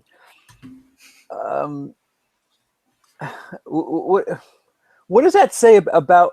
I mean, a lot of their movies, they're not great, but they're certainly way bigger now than they were when they came out. They're appreciated more now than they were when they came out. We're the generation that would appreciate them because we grew up on them with the burgeoning networks of TNT and TBS and USA because they were cheap. Mm-hmm. They were cheap to license because they bankrupt, so they were budget movies. Right. So the average viewer at the time would be like, this channel is showing a bunch of shitty movies. We're kids. We're the perfect audience for some of these, after they've been scrubbed of all their hardcore violence and crazy nudity. We're perfect. They were comic book movies. Yeah. The Cannon Group invented the comic book movie before the comic book movie was a thing. Even though Donner did Superman, that was still a movie. When you look at American Ninja 2, when you finally watch that, you'll know what I mean when I say that's a real comic book movie. It's a comic book come to life, man. It's awesome. Yeah, I mean, I'm looking at their list here. Shit, they pumped out. I mean, there's dates here where they pumped out 2 movies in one day. 80 movies a year at one point. I mean, that's insane. This is a time when, a movie theater having 10 screens just wasn't a thing. Most movie theaters had 1 or 2 screens, and uh, it's pretty clear that they were focusing internationally first. I would assume, because a lot of this shit, like I'm looking, uh, Lightning the White Stallion, Avenging Force duet for Oh, Avenged one. Force. Yeah, it's so bad it's good. Oh god. I mean, how many times have you said that so far in this That's session here? because they made those kind of movies. Yeah. The Assault Over the Top was supposed to be a bit of a tent pole for them. I haven't seen that one. That's the arm wrestling one. Oh, Over the Top. I haven't Yeah. seen that one in like 15 years either. Yeah. Number one with a bullet, Street Smart, the Hanoi Hilton, the Barbarians, Down Twisted, Canon Movie Tales, Beauty and the Beast, Canon Movie Tales, Rumpelstiltskin, American Ninja 2. These I started with January of '87, and I'm on May 1st of '87. All those films I just listed. Yep. I mean, they pumped shit out. They made a lot of movies and they made them cheap and they made money on almost all of them. Not good money. That's when they hit a hit when they made good money. That's why Roger Corman made 200 movies and didn't lose a single dime, as an example. So Have you seen love all Barfly? that stuff. I have. How is that? It is decent, worth watching. I know a few people who really love it, and a lot of people tend to agree that it got kind of unfairly, crushed back then. It's underrated. It's definitely an underrated film. That appears to be like the vibe with a lot of these. A lot of these, certainly not critically successful at all. But a fair amount of these are the types that you get a rental, you get a couple of people that watch it, and then or somebody buys it, blind buy or something, and spreads it a bit. Bless you. And there's it it spreads like that bad virus. It moves along, and it's not an immediate reaction. It's not what I'm assuming a production company would really want, but it has a better success on the home market than it does the theater market. Mm-hmm. And Home video saved a lot of these movies too. Home video yeah, and TV. Those two things. They wouldn't be loved. If those two things hadn't happened, nobody would give a shit. and that's kind of a shame. Because the same things. Look, the same thing happened to Canyon happened to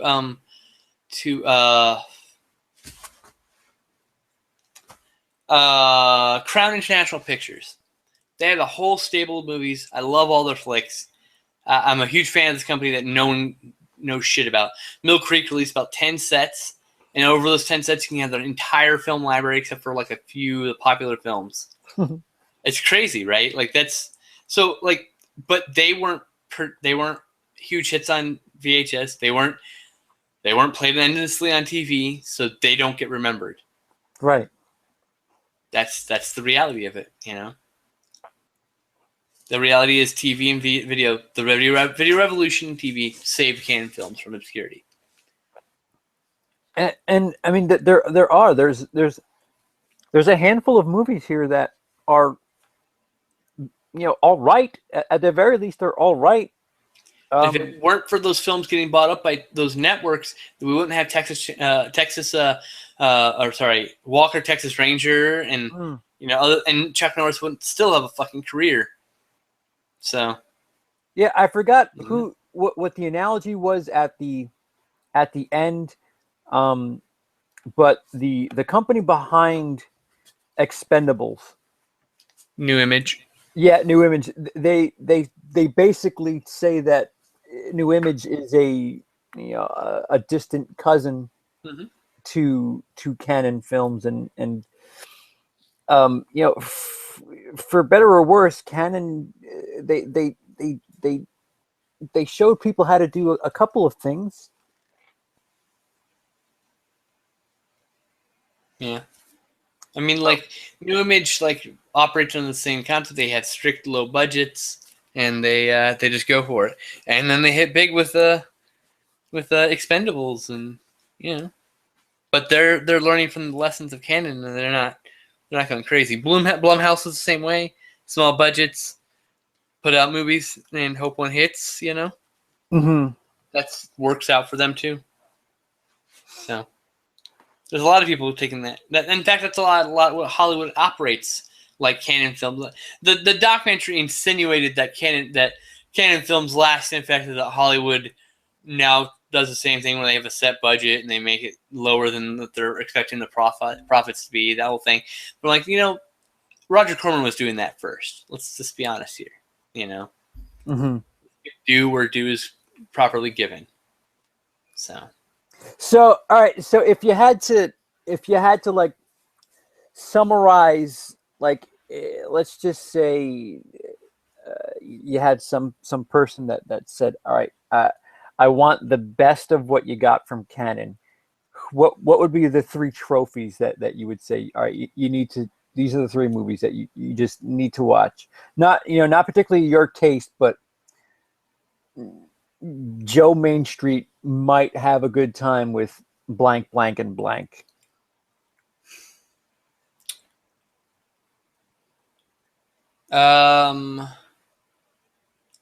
Jesus, I'm so esoteric. I'm like Life Force, Masters of the Universe. Like, no, those what you like. I would say Delta Force, Cobra, and Runaway Train. Okay. Yeah, though I haven't seen Runaway Train, it's their highest rated. It's one of their highest rated films, so clearly it's good. Yeah. I need to see it, but that's another one that that I have on my list. It's on Netflix for a long time. It might still be. Oh, that would be awesome. In the beginning of the documentary, they talk about the slightly less than optimal working conditions that they had for actors. Marina Sirtis specifically came up with some problems. Oh, and so does Cassandra Peterson, Elvira herself. Yeah. How did they get such decent names in their films? Because those people weren't money? Decent. People, money. They would get up and coming or Twilight actors, which is very common in exploitation. Yeah, a lot of Faye Dunaway, Bo Derek. I mean, there's a couple of names that they've had that, in the back of my money. That was Stallone. How about 12 million? Yeah, Stallone. During the peak of Stallone being somebody. Yeah. So money. People lose a lot of morals with money. It seems. Honestly, if someone said, "Hey, you made this movie, we'll give you 13 million or 12 million to go star in it," and the sequel, I'd be like, well, "It sucks. Can we make some changes?" I'll say yes, but can we like fix it? No. Fuck it. Yeah, it's with like these terrible working conditions. Like, how much is? I mean, apparently they really treated people like shit, and especially the females. Like, Michael Winner did. Mm.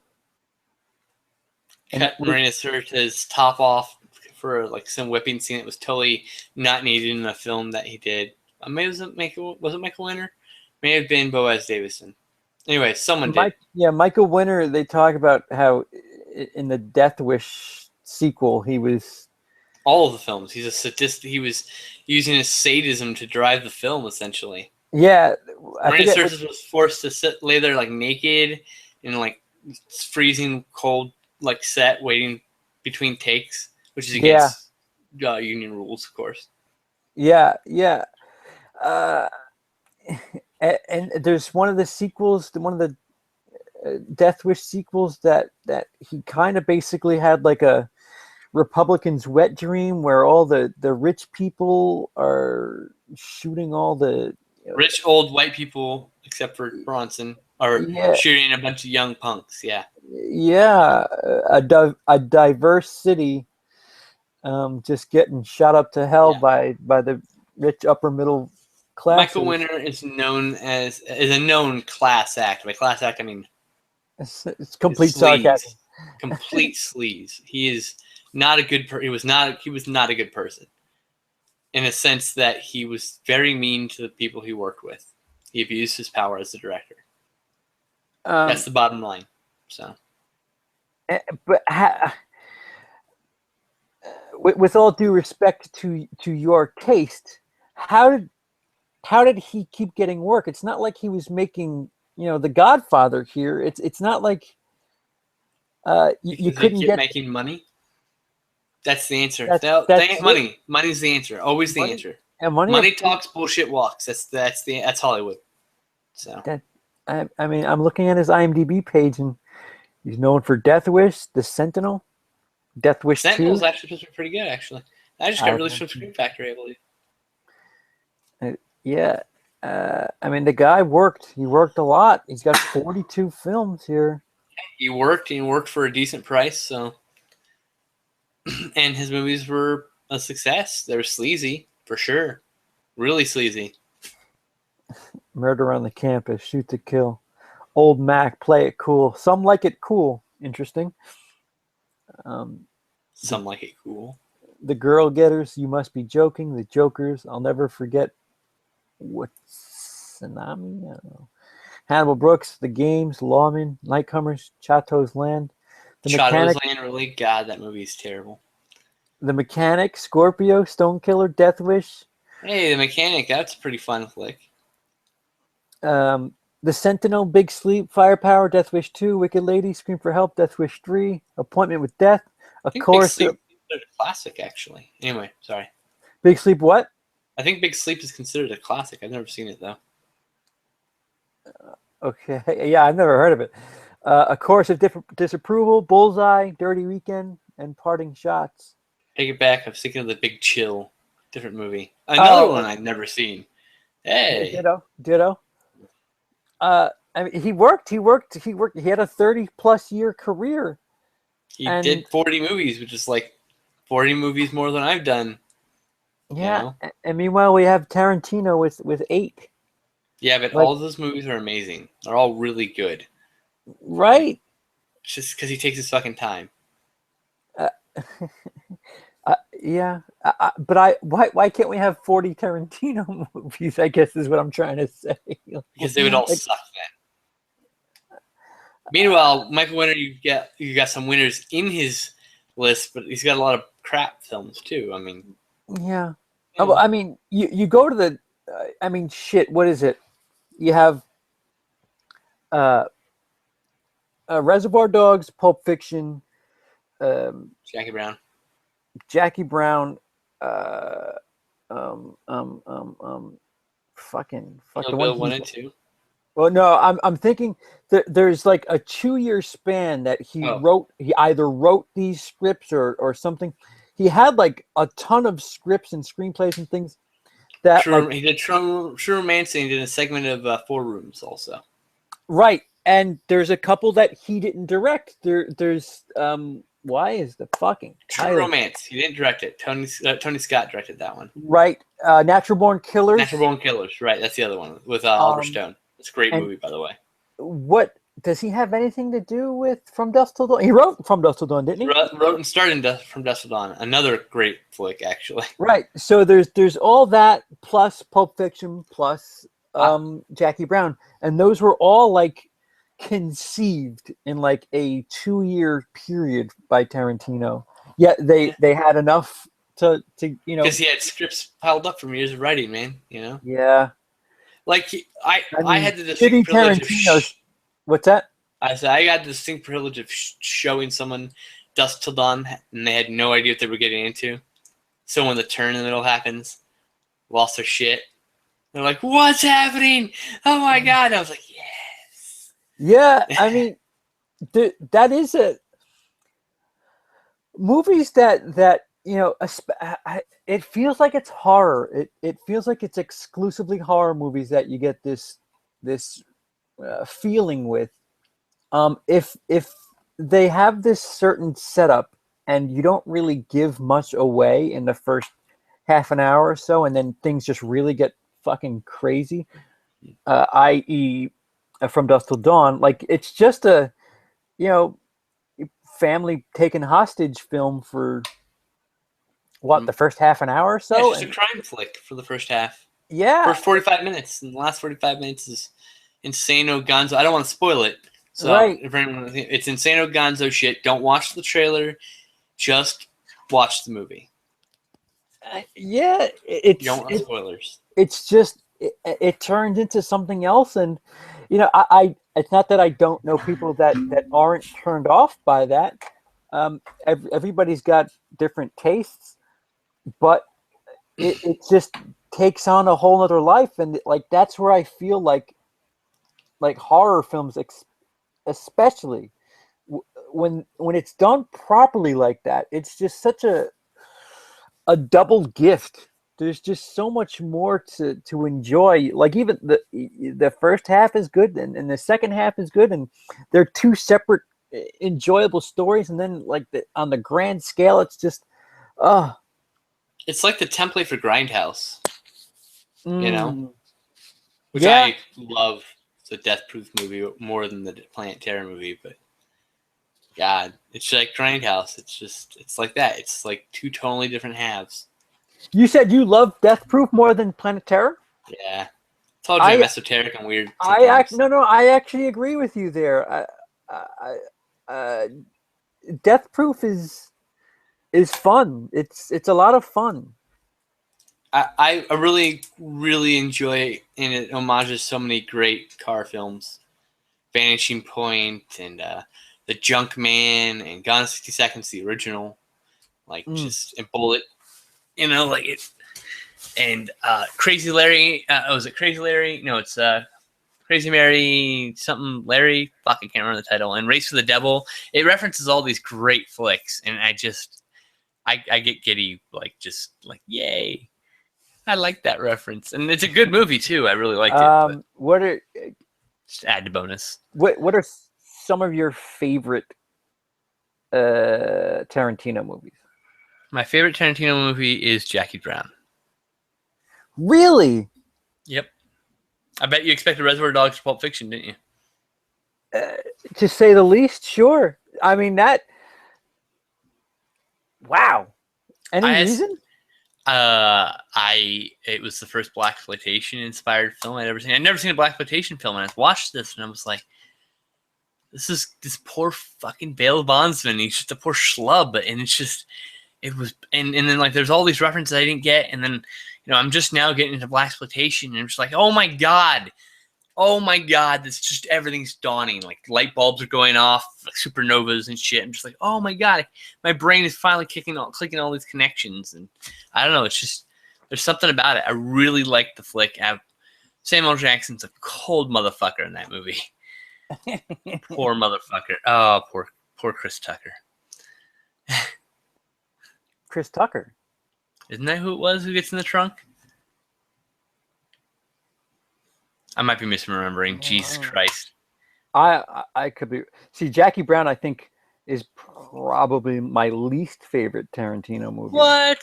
Yeah, All right, yeah. that's fair. That's pretty common, actually. I'm used to that. It's the What- film. It's the one he didn't write originally. It's the one. There's still lots of his style in it, but it's the one that's written based off something an Elmer Leonard novel. So Yeah, I think. What am I? yeah, Beaumont Livingston. He was Chris Tucker. Okay, I Is wasn't it? crazy. Yeah, I mean that's the one I've seen the least of the Tarantino library.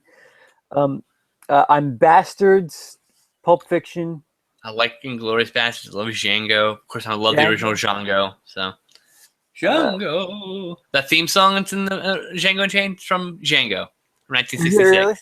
Yeah. That's Sergio funny. Corbucci remade Fistful of Dollars, and he made it in this town that was basically flooded. So it was muddy and wet, and it's great. Franco Nero is mind-bogglingly handsome. I would kiss that man. Jesus. So it's to wrap up. I want to talk about another company, but summarize Canon for the chat. How would you wrap up? Canon Films it had a life before the 80s. It kind of died right around 1990 or so. 94, I believe, was like the last rule. Right. Canon What movie. I mean, if I had, and this is just going on the documentary I saw, my description would be such a perfectly 80s company. But how would you summarize the Canon film library? I would summarize it as, Jesus, man, put me on the spot. That's hard. Sorry. I hit hard with the questions. Hard hitting questions, man. Jesus, CP, killing me. Well, all right. So Thinking. Put that one on the side. We can close with that. You brought up New Moon when I asked you about this Full originally. Moon. What'd I say? You said New Moon. Close, but no cigar. Think about Twilight. I also mentioned Empire Pictures and Roger Corman. Well, yeah, Full Moon is something that I have a bit of knowledge of. What in Full Moon would you bring up as some stuff for the layperson to check out? And Full Moon is not for the layperson. Most laypersons are just going to be turned off by the films. I would say Puppet Master is the most easily accessible. right. Subspecies and Trancers being the next. But because I own Puppet Master, and that's I don't know much about the company myself, and that's I know Full Moon from Puppet Master, and so, I mean, Full Moon was built by Charles Band, who had previously been head of another company called Empire Pictures, and they made some amazing schlock on Empire Pictures. And when they made Full Moon Pictures, there's plenty of great flicks, but they really start declining in quality as the 90s hit, as video sales go to budget levels, right before as DVDs on the horizon, right. Full Moon sucks everything after like Puppet Master 5. I would say anything made after Puppet Master 5 is suspect. Okay. At best, and awful at most likely. But as you go farther back, you get Zone Troopers and the Eliminators and Robot Jocks and Dolls and like all these really great cult flicks. Then you got stuff like Head of the Family, which I like, but it's not a great flick. And like Vampire Journals and Doll Man and Demonic Toys and Doll Man versus Demonic Toys and Bad Channels. Not Bad Channels. Yeah, it's Bad Channels, I think is actually what it was called. Anyway, like there's a bunch of these, like they get there's some real schlock in Band's stable, but he early on I like his movies, but I don't like Charles Band. I have a personal negative opinion of Charles Band because of his business practices in the last decade or so. Put it that way. He is a less than honest person a lot of the time. So, and he has been a habit of not paying people some, and it's all hearsay. I don't know, so I'm not saying this is just what comes through the grapevine. Yeah, I know for one incident in which some fans sent him this wonderful sculpture, and then he decided to make a cast of it and mass produce it, try to sell it as something that he had designed for for Full Moon. Like that actually happened. That is something I witnessed that happen on my Twitter feed. I saw all the drama that was like 4 years ago. But I'm saying like he does that stuff, and he's done that. He's been known to do that stuff. But at the same time, Charles Band gives opportunity to up and coming directors, who love to work in those genres. So like there's a balancing act to Charles Band and his films. Like you got to understand that Charles Band's not the most wholesome person necessarily, but his movies. Man, his movies are something. The layperson is not going to understand, honestly.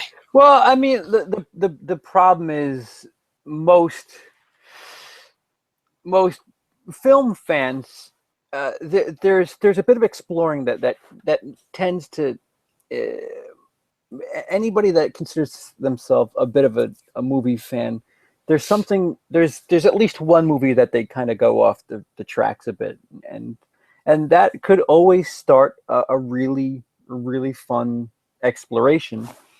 And especially when it comes to like horror and things like that, there's if you like blank, there's so much more that granted you could hit and miss.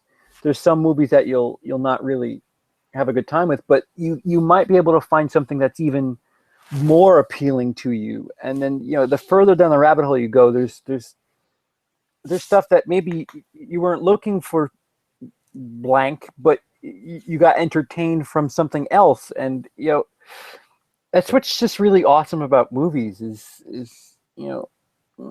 it's the grab bag candy. It's just,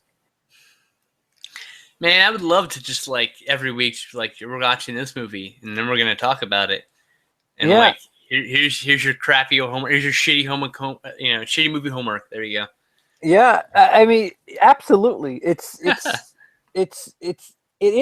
good because we were just talking about Tarantino. Tarantino has just glossed everything for the most part. Everything we've talked about, Tarantino was like just educated himself. He used to work at a video store and just fucking would spend his shift watching fucking old videotapes. And he granted he sat through some of the great stuff, but Django Unchained doesn't come from fucking Godfather, Citizen Kane. That comes from schlock, some fucking exploitation. Oh yeah, and he wears it on his sleeve, and only people who see it are the people who've seen it. Right. And it's like a nice guessing game for those in the know. It's great. Yeah, and to know where it comes from, and it helps for a bunch of reasons, because you then appreciate just how much better Tarantino is, and the job that he's actually making all of this stuff mainstream, or for the most part, something close to mainstream, is just, I think that's what makes him that much more respectable. And having the knowledge is something that people should have, to however degree you want to approach it with. There's stuff, there's just so much out there that shit. I mean, even myself, like I said, I the road is mainstream. I drive on the road every now and again. I pop a tire, have to pull over, Right. and next thing I'm off, and I got to piss, so I got to walk, and oh, look at this, I found this, and you never know. The journey is what's fun. Yes, movies are gonna suck. That shit, great movies. There's mainstream movies that suck, but I gamble every now and again. Let's get you gambling on some more. I have an idea what I could give you to like get you into the more the sub basement of moviedom. Like I've got a few things that'll get you down the stairs slower.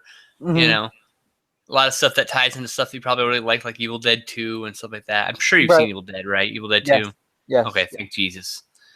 Like like as long as we've got the basics down, I think I can help you get there. Yeah, even most like most people have seen either Evil Dead, Evil Dead 2.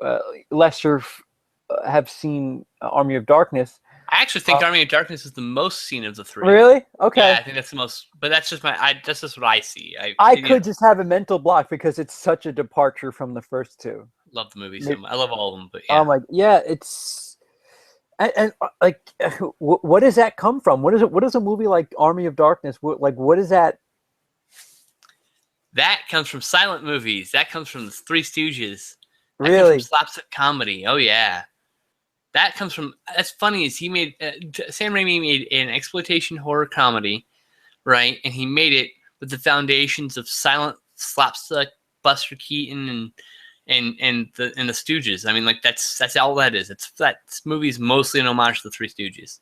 So like that, it does come from somewhere, and that's some of my favorite things is find out. Okay, where'd that come from? I want to know.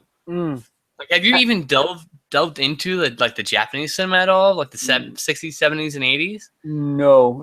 Other than Godzilla, of course. But I mean, Godzilla. Yeah, I own the Criterion.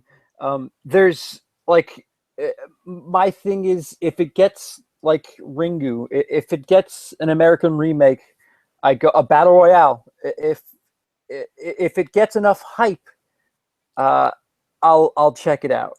But that kind of is where it ends for me. I kind of like it's like you said with Evil Dead. I probably first watched it because somebody said I should see it, and perhaps part of it is not knowing where to go from there. But sometimes I mean my mood really drives a lot of things, and I probably just didn't venture further from Evil Dead. Well, allow me to be your garbage guru, sir. Yeah. I'll also find you some amazing pieces of film that you wouldn't have known about unless you traveled down this road. So yeah, it's also like you said, it's another thing. If I ease down slow enough, like if as long we don't want to put me right into a John Waters anything he's done in the 70s, but yeah, if I ease into it, I could probably get pretty deep. I'll be honored to bit those steps out. I mean, I asked about the Japanese directors because Tarantino is immensely influenced by like Seijun Suzuki and Yasuharu Hasabe. Sorry, I always stumble on his name. I probably fucked it up still, but Hasabe. He like those two directors. Like I watched like Massacre Gun like earlier this year, and I was just like, holy shit. That's that scene in Kill Bill when the sword comes out like this and she goes like that, and I'm like I found something new. It was a revelation. And then like Tattooed Life, there's a shot from through the floor, like just like in Kill Bill, you see the feet on the floor and the blood like that. That's all from a Japanese director, a Seijun Suzuki flick, like yeah. It's funny the film nerds or the film purists. I'm a nerd, right? I'm fine with that. Film snobs, maybe people who own it. They love to call Tarantino a bit of a thief, but its inspiration is. I mean, most of the shit he's doing is most 90% of America doesn't know what the fuck's going on and what he's doing. Anyone who says that Tarantino is a thief knows nothing about the current cut and paste culture we live in.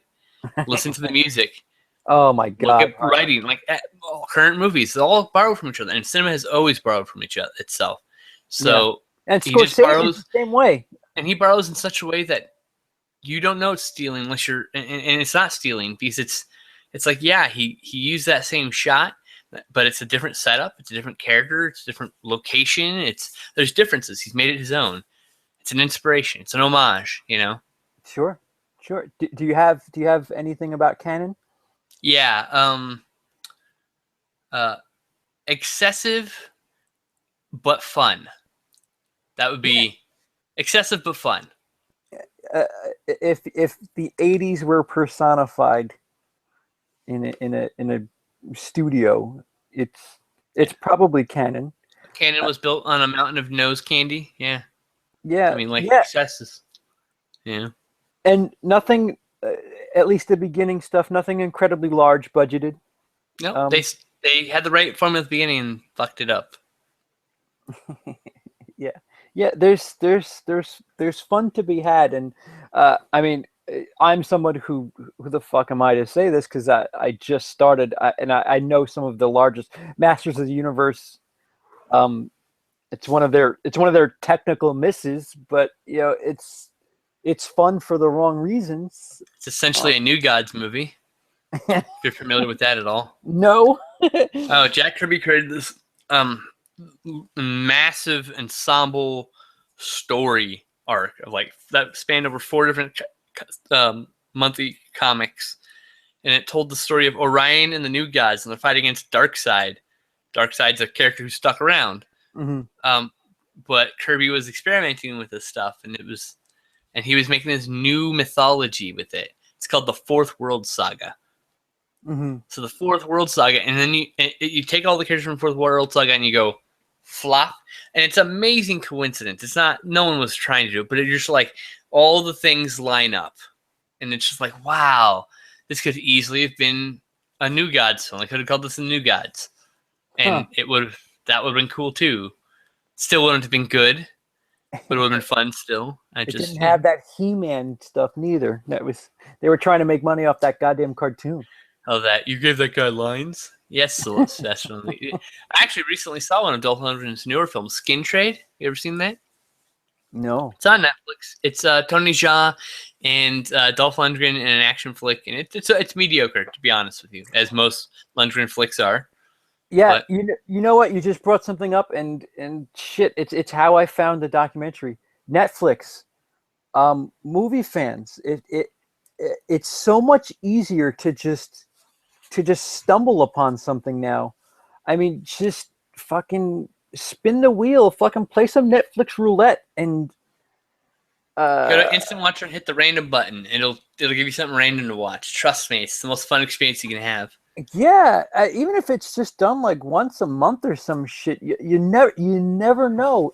There's a stop button. You can tap out if you're really not having a good time. I highly recommend people finish movies though. Anyway. Oh, I'm just saying, for the people who really. If I can get through Ghosts of Georgia, it was Haunting in Connecticut 2, Ghosts of Georgia. If I can get through that movie, you can get through whatever pile of crap you're watching. All right. Just remember, it's not the worst movie ever. That's dead on sight. It's still the only movie I have never finished. Yeah, and I guess to summarize the point of.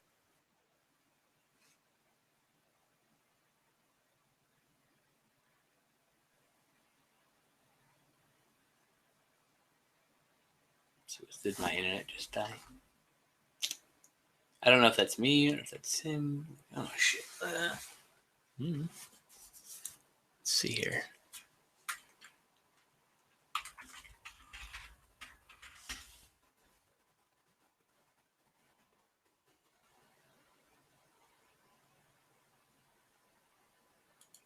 So, I guess we're having a connection issue, Google. Thanks. Well, this will be live for another few minutes unless he doesn't show up. That's all, folks. Da-da-da-da-da-da-da.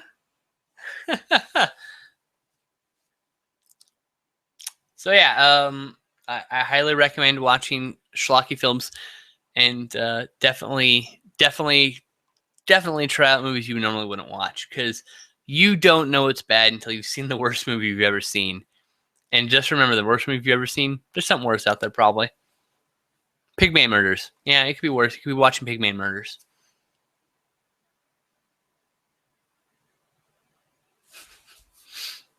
And yeah, now we got dead air.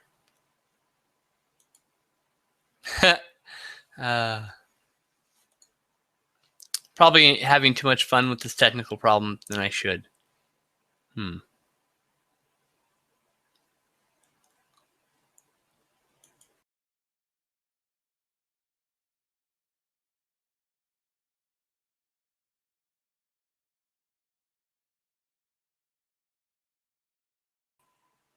Yep. Nope. Yep. Definitely a connection issue on his end, or Google. Why are we still live? It's been more minutes than it should have been live. Normally it goes off air by now. Interestingly.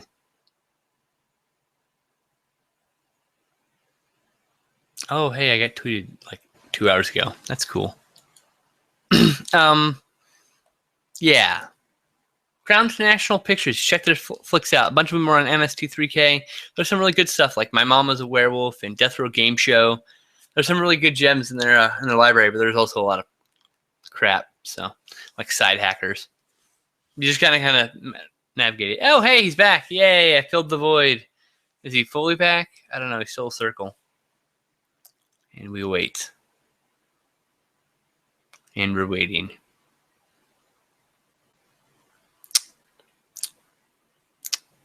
And now you're muted. Hey. Oh, there we go. Okay, we're back. All right, cool. What? Hello? Hi, what's up? We're good. There's an error. What happened? Dude, I had a screen I've never seen in my life. Let me... No, that's not the screen. I don't know how this is going to look in future things, but let me show you what you see. Yep. This is it. Like I was talking, and then literally that happened, and I was just like, "Oh, so are we done?" You made it back to the hangout before it timed out, though, so we're still on air. We're still live. Yeah, I apologize. I'm hopefully going to. I guess maybe I'll have to go back and edit, chop that. It's a shame because I was kind of wrapping up too. To summarize, and we kind of talked about it. See, stuff like this is stuff like Canon. Another reason is, another reason to give movies like this a try is these films like you were talking about. The Tobe Hooper movies, Life Force. There's a lot of these movies that maybe they didn't get the right attention when they came out, but the great thing about videos and the internet is there's ways to find them, and maybe the audience, the person who thought the movie would be great didn't get to see it the first time, but finding it in the future is part of the fun. Man, just wait. So we're gonna start off easy. We're gonna have some Canon, some Corman, some easy stuff. But wait until we get to the cult of personality directors like Albert Puyen and Fred Olen Ray and Pete Walker. Oh my God, you're gonna hate me for Pete Walker and Jean Rollin and Jess Franco and there's like these directors who like have these massive libraries of films. None of them are particularly great, but they have these hardcore fans that just love them. Mm-hmm. No offense, but most of Jess Franco's flicks are terrible. He has some great flicks in his library. Just saying, most of his sticks, because he's like a lot of these guys. They have a bigger vision than their budget. Albert Puyen's like that. I'm a huge Albert Puyen fan. He makes some of the worst fucking movies, but I love him because he has this brilliant imagination and a tiny budget. He tries to do what he can with it, and it's sometimes brilliant and sometimes awful. Sometimes seconds apart from each other. Yeah, and you know what? I feel like somebody who can make just a decent movie without a budget. I mean, they're doing so much more than somebody who's getting millions, hundreds of millions of dollars thrown at them, and they fail. Like shit, you had so much leeway, and these people are doing these incredible things for nothing, and it essentially is. For the love of the game, as cheesy as it sounds, like how else would you define making a fucking $500,000 movie and making something that's worth watching? 500,000, that's generous. Some of these guys make them for 20,000. Right. You're blown away with what they did with that 20,000. I've seen movies made on a laptop by teenagers. I've seen movies made for $20 over a weekend. I mean, like I've seen some interesting things done with minimal budgets. So. Right, and it's just give it a chance. There's creative people that even we don't know about right now. There's creative people. Shit, one of you watching might be the next big thing, and just we haven't seen your shit yet. It's just you'll never know if you don't see it. But we're waiting. Your audience is waiting. They're waiting for what? for you to make a movie. So make a movie. Me? No, Not I'm me. saying here's my advice, because I've gone to film school. It's not going to help you. Trust me. Oh, yeah. Okay, it'll help you a little bit. Okay, if you go to film school and you learn the theory of it, and then Technical you learn aspect. and then you learn the hands-on technical aspects, like you'll have a nice round of film knowledge. But unless you act upon it, it's not going to do anything. Which, like most shitty Hollywood directors. Mhm.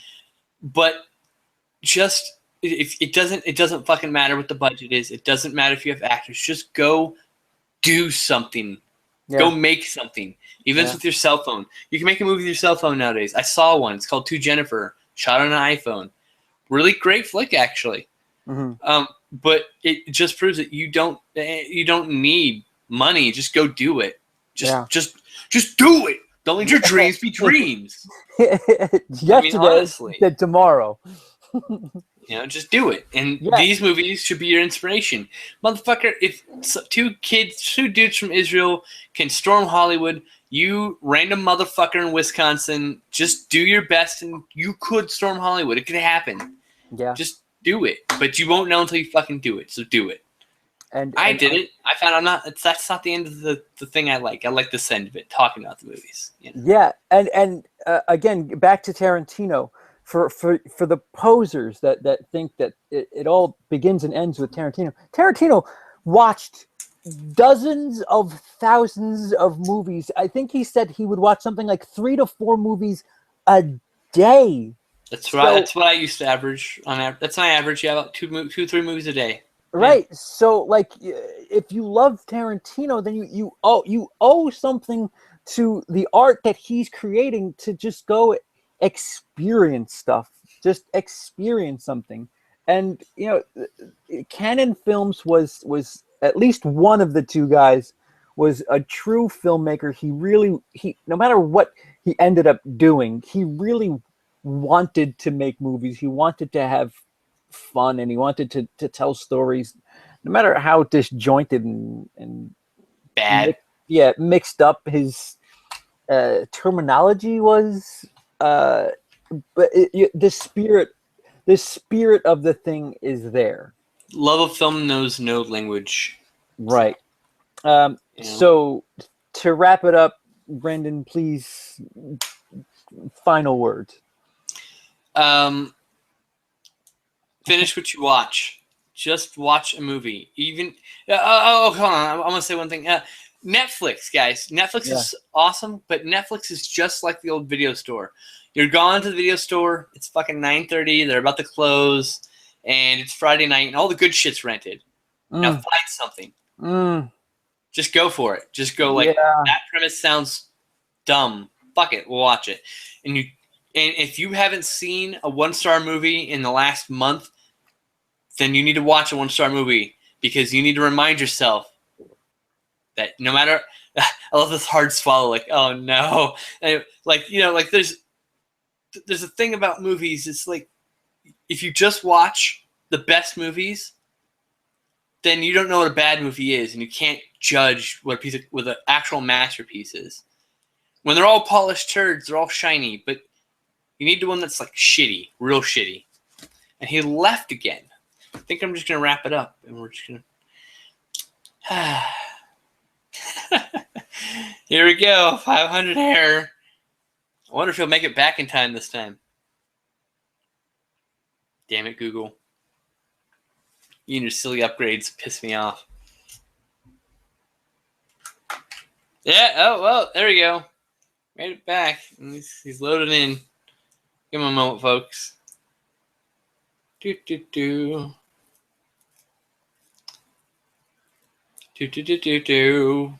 Waiting. Still can't hear. Oh my god, you take forever, Google. Oh, he's gone again. Son of a bitch.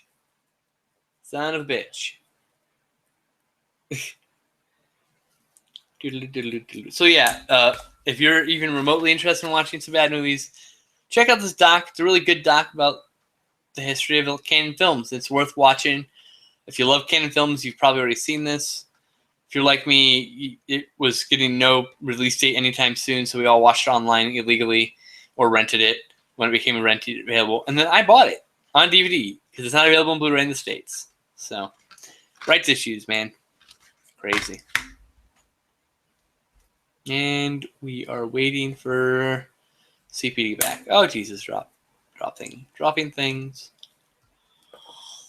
Oh, my goodness. Oh, is he back for good this You to time? join my own fucking thing. Oh, he's back. Yay, he's back. Oh, okay. So what the fuck? So I was saying you need to is watch it some bad off movies. air? Was it No, off? we're still live. Okay, okay. Oh wait, do you not have a stop button? It says stop broadcast. It said Okay. off air for a second. I don't know, No, like no. I It's don't know fine. what the fuck's going on here. Sometimes you join and it doesn't have the button, and then it just goes off air after 5 minutes. You're like, oh, okay. So that might have been it. But no, you're on air still. We're still on air. So Okay. as I was saying, you got to watch some shitty movies because if you only watch good movies, you're never gonna know what the real bad movie is. I've heard people call perfectly good films terrible, like Cloud Atlas. They're like, oh, it's the worst movie ever. I'm like, no, not even remotely close because I've seen Dead on Sight. I've seen Pigman Murder. I've seen Slaughter University. I've seen not Slaughter University. Splatter. No, it is Slaughter University. And Babysitter Massacre. I've seen shitty movies. Yeah. Trust me. Cloud Atlas is a solid 7 out of 10 in retrospect. Yeah. And you know what? Another thing about your Netflix comment is, if you stick through it, you watch something. The great thing about Netflix is they have this, I don't know how the fuck mathematically they figure it out or what. They start suggesting things based on what you watch. Based on what you rate. Yep. Right. So if you start digging stuff, and even if you're not voluntarily looking, that they'll throw something up for you that maybe you just give it a shot. If you hate a movie, you definitely should rate it because the ratings are more graded on what you hated versus what you liked. Oh, really? Okay. Things you rated 1 star, they're like, oh, you're probably not going to like this. To be fair, my Netflix is so good that most of the time it says, you're going to give this 3 stars. I'm like, fuck yeah, it was 3 stars. Occasionally it's like Harbinger Down says it's going to give it 4 stars. It's a 1-star movie. Like, that's an example where it's wrong sometimes. Mm-hmm. Because it's got all the right elements. Netflix just didn't know that it was badly shot. It couldn't tell. And all the elements I would love. Mm-hmm. Love horror movies, Halloween every day. So yeah. So to the future viewer, I don't know if I will go back and alter this. We experienced multiple interruptions on my end. I apologize if I do not end up changing it. I will try to at least re-upload the video. I'll leave it up for a little bit, but I'll try to alter it and just cut out the. Were you narrating at least? I was at least talking. Yeah. Okay. Some of it could probably be chopped out if you want, but it's up to you. All right. So as long as it's not dead space, so maybe I'm just crazy. So all right. So just know that I had a bizarre experience on my side. I saw a screen I'd never seen before in my life. I got booted from my own goddamn internet connection. That happens. Yeah, thus is life. Brandon, you want to plug anything? Yeah, I'm over on YouTube as Skinslip, on Twitch as Skinslip, at Patreon at Skinslip, and thank you so much to my wonderful Patreon sponsors that allow me to buy random shit on eBay once a month.